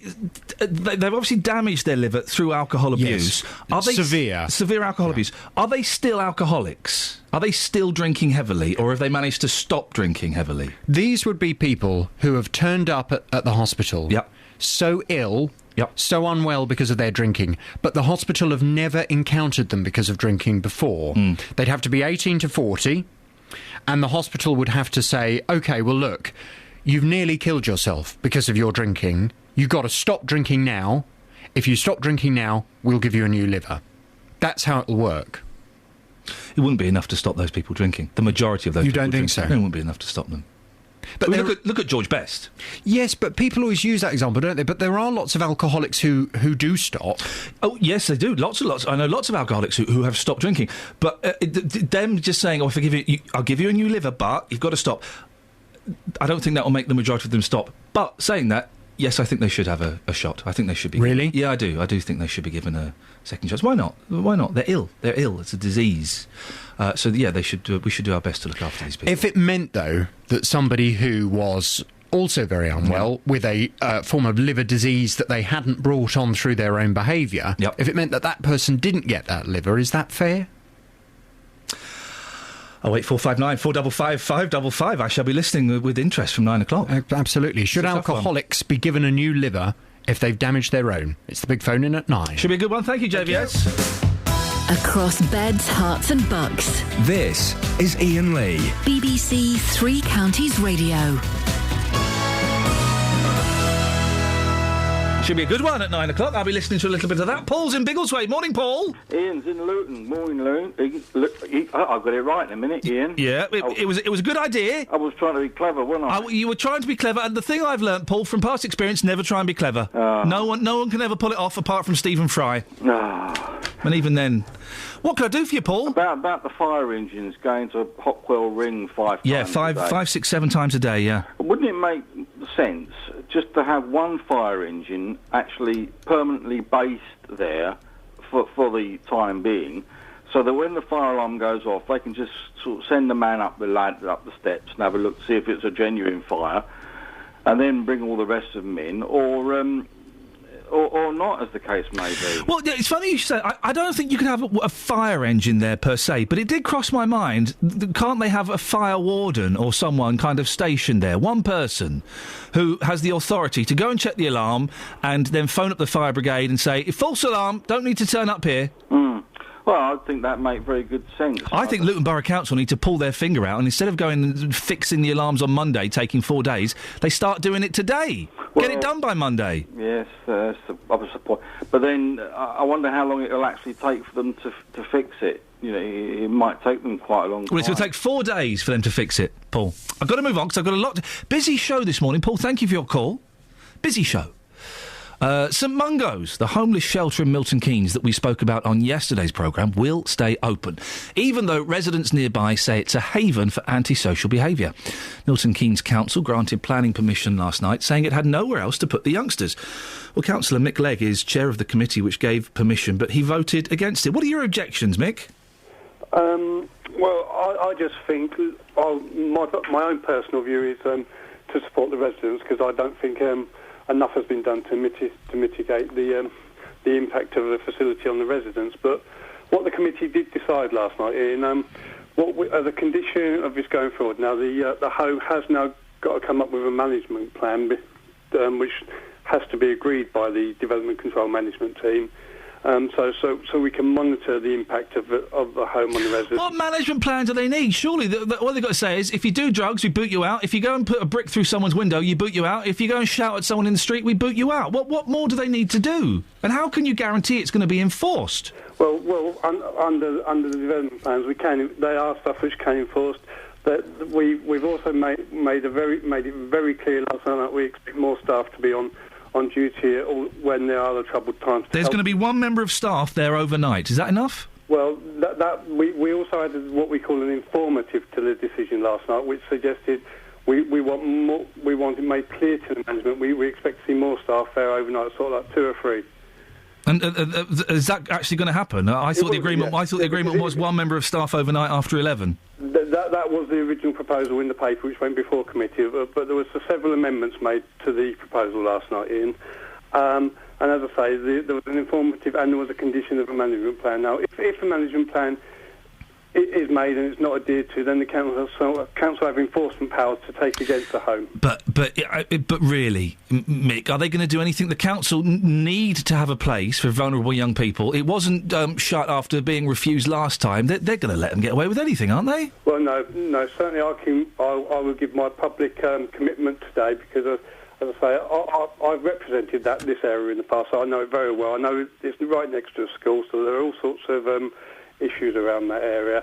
I will give as long as I'm chair of Development Control Committee, I will make sure the management plan is in place and enforced, and I will work closely with both the parish council and officers to make sure it happens. Mick, residents have told us that there have been plenty of complaints, yet your committee and the council officers said there was no evidence of complaints. What happened there? Well, what the committee was saying, whilst there was a lot of anecdotal evidence around complaints, and what was clearly made clear from the residents' point of view, whilst they felt there was lots of incidents going on, that they weren't actually reporting them to the authorities, because they felt that because nothing had been done for such a long time in the past, that what's the point of reporting them? And so when the committee came to consider it, in terms of paper-based evidence, there was only a few incidents, none of which could be guaranteed were attributed to the hospital. Is it fair to say, Mick, that Milton Keynes Council have favoured St Mungo's over the other residents who live in that area? No, I don't think that's going to... They seem to have ignored their concerns, haven't they? Well, they've listened to certainly I listened to their concerns, and certainly... and done nothing about it? No, that's not true. I voted against it. So if I'd done nothing about it, I would have voted in But it still got passed, though, didn't it? Well, so Milton Keynes Council, it would appear, have ignored the concerns of the local residents. That's democracy for us, isn't it? We have a committee, everybody has a vote, and we have to abide by the committee's decision at the end of the day. Mick, I appreciate your time this morning. Thank you very much. We'll certainly take on board your commitment to ensuring that the management plan is followed. And, of course, if it isn't, we'll get you back on to have a little chat about it. But let's keep our fingers crossed that it is enforced and is followed very closely. Councillor Mick Legg, thank you very much indeed. 08459 455 555. Travel news for beds, cards and bugs. BBC Three Counties Radio. We've had an update from Maria on the M1 northbound. One lane is closed just before junction 14 for Milton Keynes after an accident. You can see on the speed sensors there are queues on the approach, almost back to junction 13 for Bedford. In Luton, on the speed sensors, Airport Way and London Road, both looking heavy to approach the Kidney Wood roundabout to join the motorway. Also at the Park Street roundabout, all approaches looking busy at the moment. And the same goes for at the London Coney roundabout, the North Orbital, very heavy on the approach. Public transport has no reported problems. I'm Alice Glossop, BBC Three Counties Radio. Across beds, hearts and bugs. This is BBC Three Counties Radio.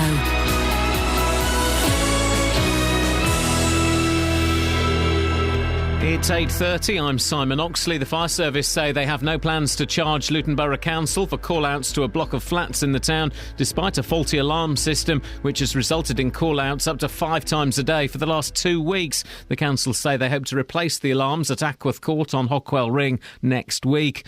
A controversial homeless shelter in Milton Keynes will stay open, despite complaints from residents about antisocial behaviour.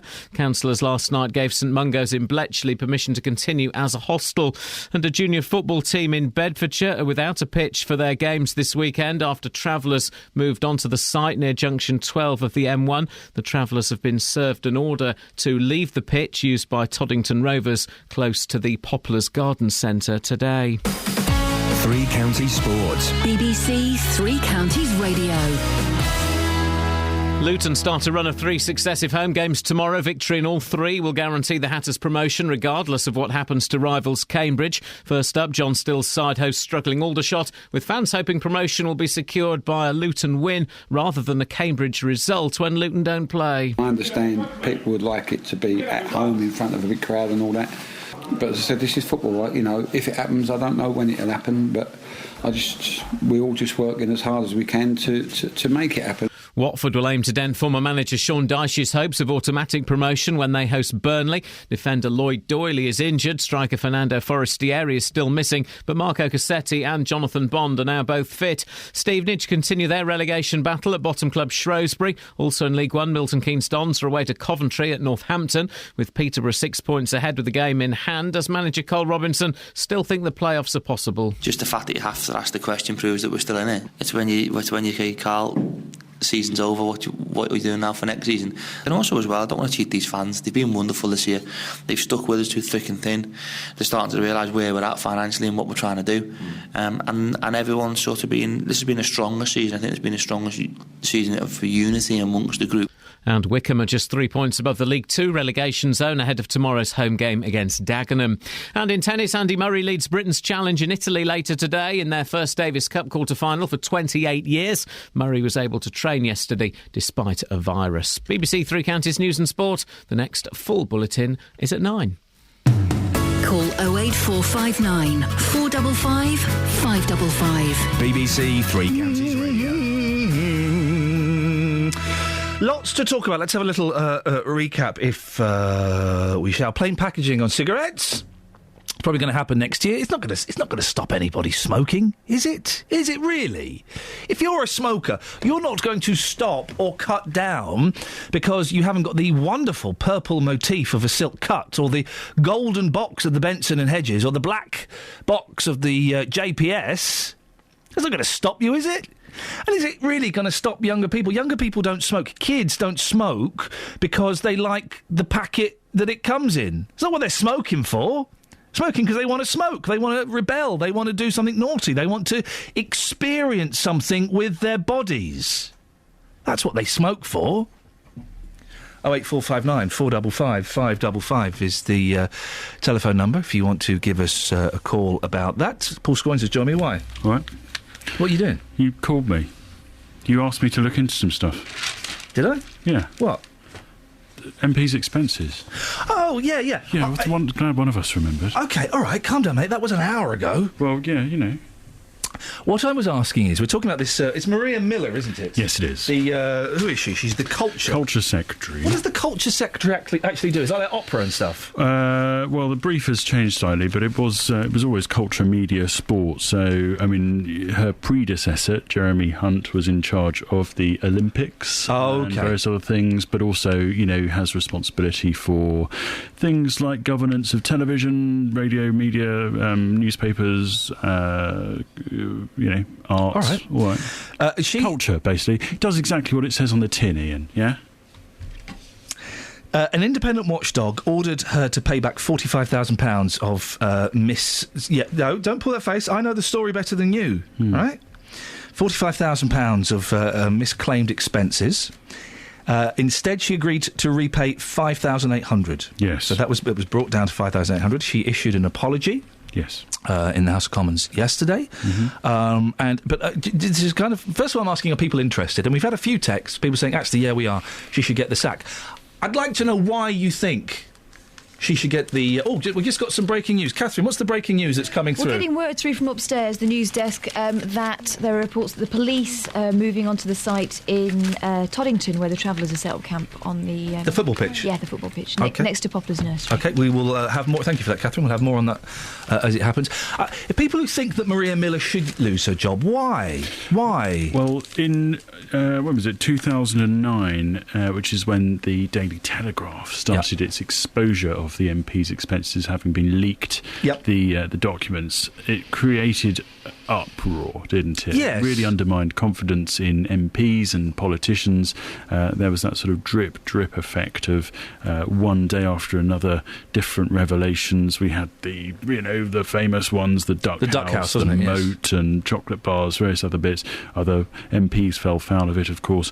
The Luton South MP at the time, Margaret Moran, was caught up in the whole affair and ended up sort of going to court over it, and that obviously was a fairly kind of big story around here.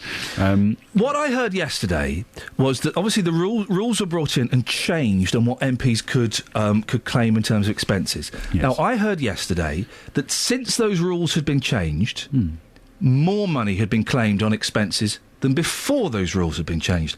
I asked you, as as our political reporter here at BBC Three Counties Radio, to have a look into this, and you've done it.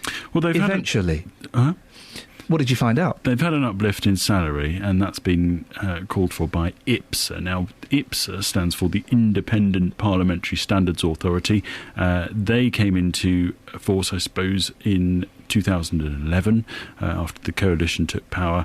And really, they are now the organisation, independent, that administers MP salaries and expenses. There's been some criticism of the way they operate, and indeed, Mid-Bedfordshire MP Nadine Dorries fell foul of them and was very critical of the way they operated, following some investigations into her expenses. But ultimately, the organisation recommended in a report last year that MPs received a fairly significant pay rise, a one-off uplift in their salary to £74,000 in 2015.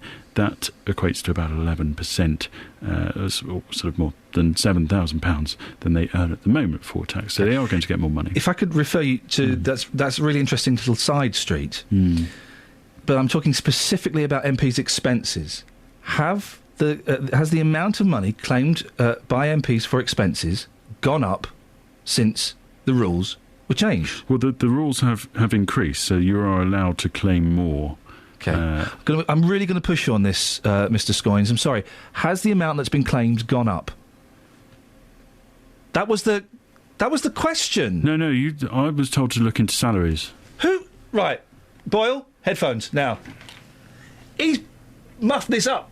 No. Yes. The question... Right, what was the question, Boyle? The question was that you were under the impression that since the scandal, MPs are actually have more of an allowance. Allowance? No, expenses. Well, that's what they call it, isn't it? I would say allowance was expenses more than wages. Yes, we won't talk about wages. He's done a whole thing. He's got three... Look, he's got... He's got 3 sheets on wages. He's 3 sheets to the wind. Look at this. The line-up's been announced. Sorry? The Glastonbury Go away. This is important. Who's headlining? Look, he's got... Arcade Fire. Oh, for goodness, rubbish Dolly bag. Parton. He's got 20 minutes to claw this back. Right. I don't appreciate the tone of this. Tough. The tone, I think, is fair, considering the massive muff-up that you have made. I don't give a monkey's And can I just say, we're 10 minutes in. Blondie's there. We've got Dennis waiting to talk. Is it Dennis or John? This has not been going on for 10 minutes. Just want to make Pretty much. No. Pretty much. You give them a minister's pay. The cabinet agreed to cut their salary. You printed all this stuff up. Brilliant. Robert Plant's there. Absolutely useless, mate. Now, do what you're asked to do. Could you find out, have the expenses... Pixies. Please. I saw them recently. They were quite good. I saw them in a pub. I saw them play in a pub in Windsor. Right, I'm actually turning their microphones off. Right. Have their expenses... Don't give me that look. Don't give me the sad bear. Don't give me the sad bear. Have the... Oh, he's giving me the sad bear. It breaks my heart, but I'm not going to look at you. Have their expenses... Oh, God, he's doing mournful bear. Have their expenses gone up since the rules changed? Go. You want to know by how much? No, I want to know if they have gone up. Or just a simple yes or no? Yes.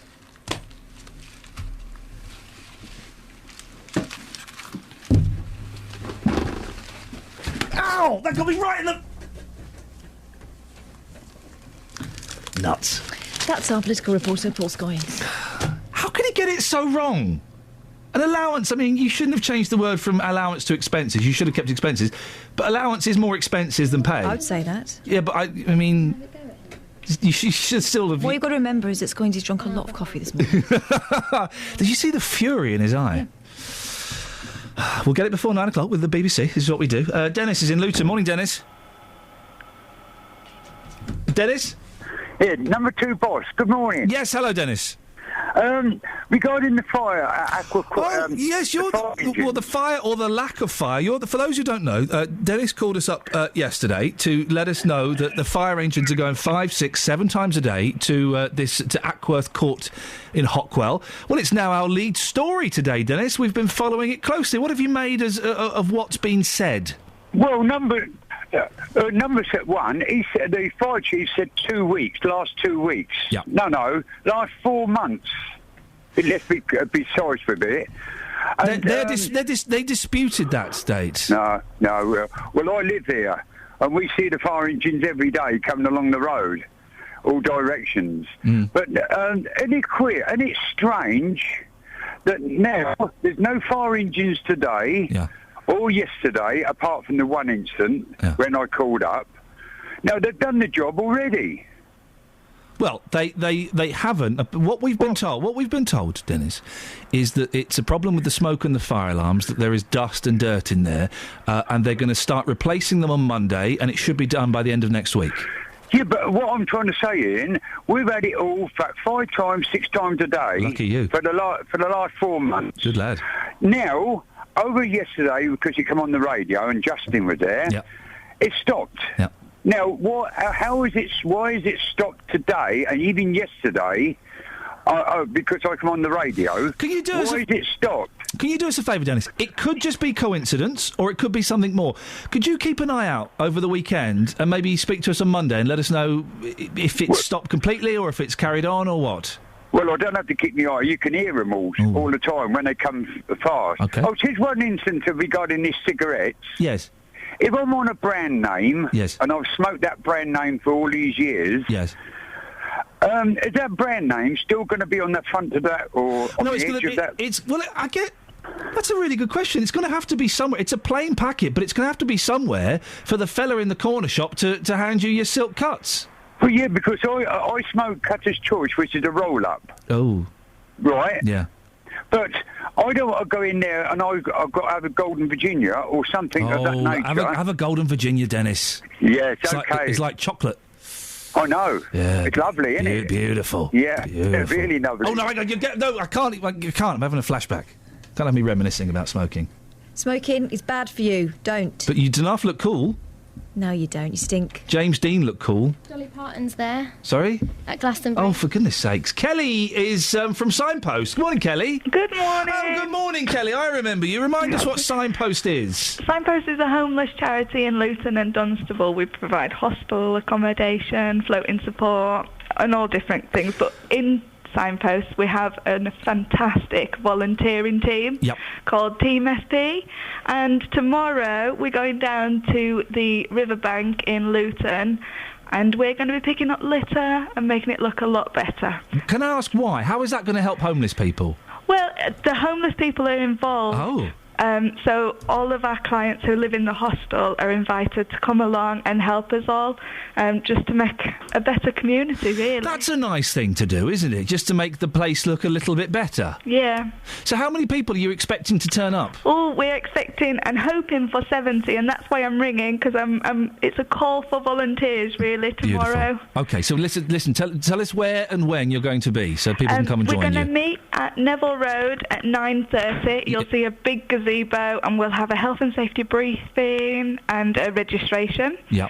And then we'll split up into groups and do different sections of the river. If people find treasure, are they allowed to keep it, or do they have to give it to you? Oh dear, I don't really know if we're going to find any treasure, but we'll have fun doing it. OK, good work. And Kelly, is there a website that people can look up as well? There is. It's www.signpostso.com. Listen, I really appreciate. I know I asked you to call back when you were going to do this, so I'm glad that you remembered that, and I wish you the very, very best of luck. Is Justin coming? Yeah. Yeah, I hope so. I reckon so. He'll be on before the end of the show. We'll ask him. Yeah, Kelly, thank you very much indeed. We'll certainly put that to him. I'm sure he'd love to. He was up for it before, wasn't he? Brian Ferry's there. Sorry? Robert Plant. Oh, for goodness sakes. If I'm honest, Kelly, you're kind of my favourite out of the two. Yeah, not anymore. Travel news for beds, cards and bugs. BBC Three Counties Radio. The M1 northbound is slow after an earlier accident just before junction 14 for Milton Keynes. We've got congestion back to junction 13 for Bedford. Thanks for Maria for phoning in with an update. The M25 anti-clockwise queuing between junction 26 for Waltham Abbey and 25 for Enfield. In Hitchin on the sensors, the A505 and A602 both looking slow as you approach the centre of town. And in Cheshunt, the A10 southbound slow going between Turnford and Waltham Cross. Public transport has no reported problems. I'm Alice Glossop, BBC Three Counties Radio. Thank you, Alice. She's been a thoroughly good sport this morning, and we appreciate it. Thank you. Right, it's 8:46. It's Friday, the 4th of April. I'm Iain Lee, and my weekend starts in 13 and a half minutes. The fire service say they have no plans to charge Luton Borough Council for call-outs to a block of flats in the town, despite a faulty alarm system, which has resulted in call-outs up to 5 times a day for the last 2 weeks. Police are evicting travellers from a junior football pitch in Bedfordshire near junction 12 of the M1. The travellers had been served an order to leave the pitch close to the Poplars Garden Centre used by Toddington Rovers. And in sport, Andy Murray is expected to be fit, well fit, after a virus, as Great Britain play in Italy in their first Davis Cup quarter-final for 28 years. Coming up, we'll be taking your calls on 08459 455 555, but before that, let's get the all-important weather with Elizabeth Rizzini. Beds, Herts and Bucks weather. BBC Three Counties Radio. Hello, very good morning to you. It's a bit of a grey, misty, murky start to the day, but things will brighten up into the afternoon and we'll see some spells of sunshine. So turning brightest first, I think, over parts of Buckinghamshire, the clearer air working its way in from the west. It's now a westerly wind and it's bringing in some cleaner Atlantic air, so gone are the high pollution levels that we saw yesterday. It's still going to feel pleasantly warm in the best of that brightness and sunshine. Temperatures up to 15 or 16 degrees Celsius as a high today, but not quite as warm as it was over the last couple of days or so. As we head into this evening and overnight, it will stay mostly dry. We'll see some clear spells, some mist patches developing into tomorrow morning. Temperatures down to 7 or 8 degrees Celsius. Quite unsettled over the weekend. It'll be a lovely start to the day tomorrow. I think lots of sunshine around, particularly over Hertfordshire, but gradually clouding over into the afternoon and perhaps a few spots of rain, particularly over the hills tomorrow evening. Sunday, we'll see some longer spells of more significant rain, I think, into the afternoon. A bit cooler as well. Temperatures only at around 13 or 14 degrees. And then into next week, we'll see that rain clear on Monday. Further showers around at times. Tuesday and Wednesday looking fine and dry. That's the forecast. Thank you, Elizabeth. Have a nice weekend. BBC Three Counties Radio's big tour of beds, hearts and bucks. It's a lovely little town. The people are all friendly. People are all friendly. I just like where it is, it's nice and quiet. Inviting everyone to where you live. I do like the smaller shops, yeah. And all this week, we're featuring Shefford and Chicksands. We're permanently fixed in Shefford now. We're quite happy with the town. I love it. I live in Clifton, but I wish I lived in Shefford. If you've got a story everyone should hear about, let us tell them about it. Lovely properties, 13th century village that is full of character and lovely people. The big tour of beds, hearts and bucks. BBC Three Counties Radio. BBC Three Counties Radio. Nigel's in Milton Keynes. Good morning, Nigel. Good morning, Ian. Good morning, Nigel. What have you got for us on this fine, fair, foggy, smoggy, polluted morn? Cheer me up, why don't you?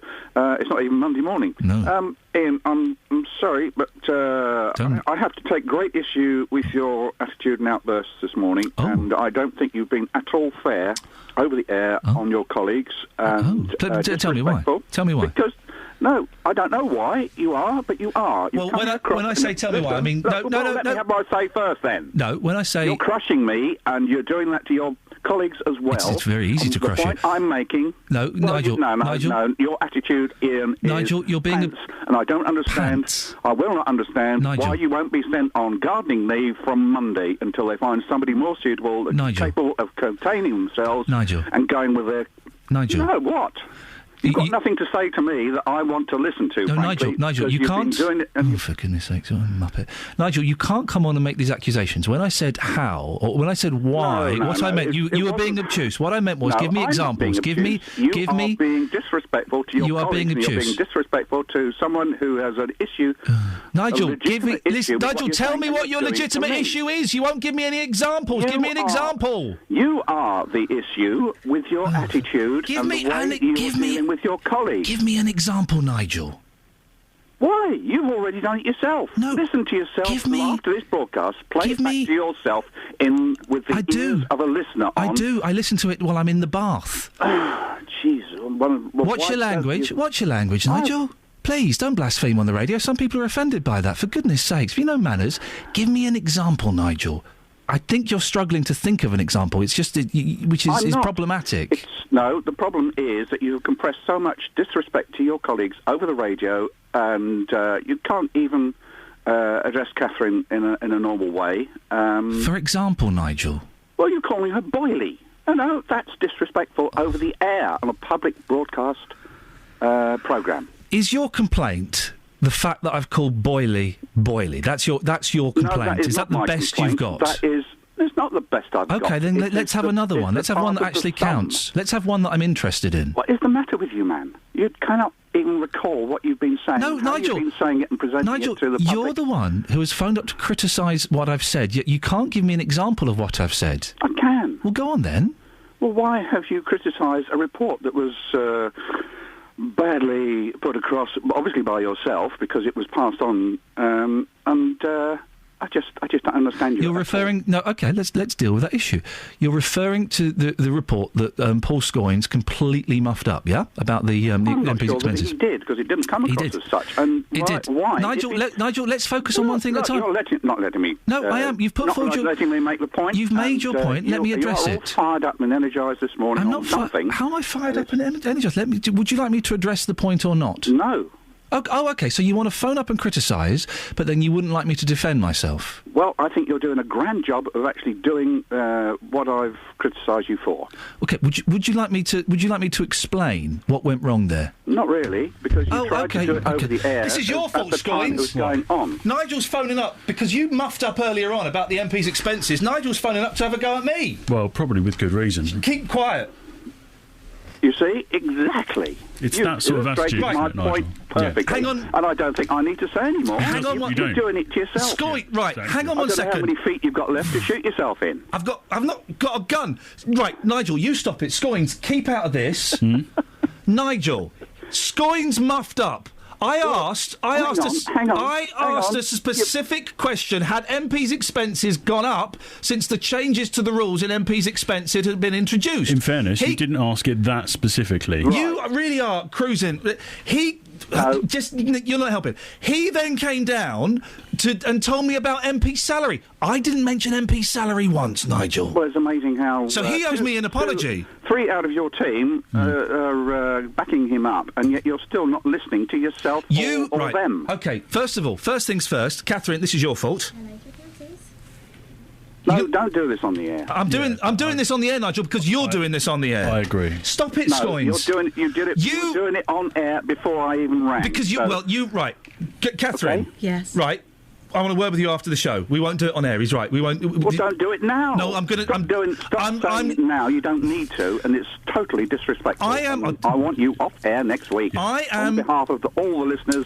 In 3 counties. And many of the staff. Paul, will you stop it? Sorry. You are not helping, Nigel. Think to yourself. I'm listening. Right. No, you're not listening. One thing to at a time. Yourself. You should have in your head. As a professional, Yes. You call yourself a professional. I'm paid for it, so yes, You're I'm a Muppet. professional. Well, no, I'm a professional. What? You're a professional Muppet. A Muppet? A Muppet? A Muppet. You said Muppet? You did say Muppet? Yeah, you did. What is? I did say Muppet. Yes. Thank you. Right, 'Cause OK. You Muppet perfectly. Yeah, OK, right. Thank you. Catherine, we're not going to do this on air, but I want to word with you after the show, Well, and you're you're in doing it trouble. on air No, now. I'm arranging to do it off air, Nigel. No, you're not. So you're going to get... I want to word with you upstairs after the show, straight away. But you're not making the arrangements on air. You're making the arrangements on air. The None arrangement of us needs to hear it. No, So well, you... what's your problem? Right, Scott, right... I'm not stopping anywhere. No, good. Catherine. I'm trying to tell you and inform you because you're not listening. Stop it, you Muppet. See, you're trying to shut me up. Right, I will. So, Catherine, you're in trouble. Scoins, you're in trouble. I'm not in trouble. Why am I in trouble? Because you... Right. I thought we were doing this off air. No, we're Anyway, are the MPs getting more expenses now than they were before? It's a bit complicated. Oh, Scoinsy. Scoinsy? Well, what do you want? Did you want a yes, no, or no? Yeah, we had it. Thank you, Nigel. I can't say you're welcome, but hey. By the way, I'm back next week. Enjoy your gardening. My contract runs out in September, and guess what, Nigel? Not soon enough. It's just been extended by a year. Woo! Oh, yeah. So thanks, Nigel. That doesn't excuse you for misbehaviour, misappropriation of the airwaves. I can't hear you. I can't hear you. I've taken my headphones off. Well, exactly. Are you still talking? Has he gone? No, I'm still here. No, I've still got my headphones on, actually. I was lying when I said I'd I taken know them you off. did. Yeah, OK. Yeah, right. Well, I could tell. Yeah, I bet you could. You put the phone down That's then. what Muppets do. Yeah, Muppets. No, Muppets. Muppets? Muppets and Muppets. Stop laughing, Scoins! And Catherine! Have we filled... We've got another 3 minutes to go yet? Nigel? Justin? Hello, boss. Can you believe this? Outrageous. By the way, well done for the Breakfast Show of the Year nomination this week. Oh, thank you. The Sony Award and the Sony nomination award for the Best Interview of the Year. Yes, congrats, you Muppet. Thanks very much indeed. Right, Nigel, put the phone down. I'm not giving you the pleasure of cutting you off. That's all right. Put the phone down then. No. Right, we'll sit and wait. Oh, thank you, Peter. Thank you. Oh, thank you. And you, take care. Well, if you don't put it down, then you're a Muppet. No. Muppet! Stop laughing, Scoins. Can't help it. Sorry. Can't help it. Do they get more expenses or not? Well, if you compare it to 2008-9, which is when the expenses scandal broke, they claimed £102.3 million. If you look at the overall bill for 2012-13, it was £98.1 million, so just under. Right. Immediately after the scandal broke, it fell to 95.4. So they have claimed slightly less. Okay. Slightly less. Has he gone? No, I'm still here. What do you think of that, Nigel? About the expenses? Yeah. No, about that disappointing report from Paul Scoins. What did you think about that? Well, it was factual. It wasn't clear, was it, Nigel? Well, I gather the instructions weren't clear either. The instructions are very clear. I tell you what, Nigel. Yeah, we are going around in circles, and that circle is going to lead you and Catherine Boyle up into the office upstairs, where I'm going to launch, Nigel, because of you, disciplinary action against Paul Scoins and Catherine Boyle. Do you not have the jurisdiction? Yeah, that's right. I said jurisdiction. Well, I do, and it's because of you, Nigel. How do you feel about that? I feel you're digging yourself deeper and deeper. Yeah, I'm digging myself deeper and deeper to get away from you. Getting your contract doesn't necessarily mean that you can't be sacked. If I get sacked, I get a nice big payoff. Well, no, you don't. That's I don't think so. Is that not true? That's not. No, you're the BBC now, mate. Oh. In that case, Nigel, I'd like to offer you my sincerest and humblest apologies. Yeah, All right, let me do a horse impression, mate, for goodness sakes. Travel news for beds, cards and bugs. BBC Three Counties Radio. The M1 northbound is heavy after an earlier accident that was just before junction 14 for Milton Keynes. Still got congestion back to junction 13 for Bedford. Also, the M25 anti-clockwise is slow between junction 26 for Waltham Abbey and 24 for Potters Bar.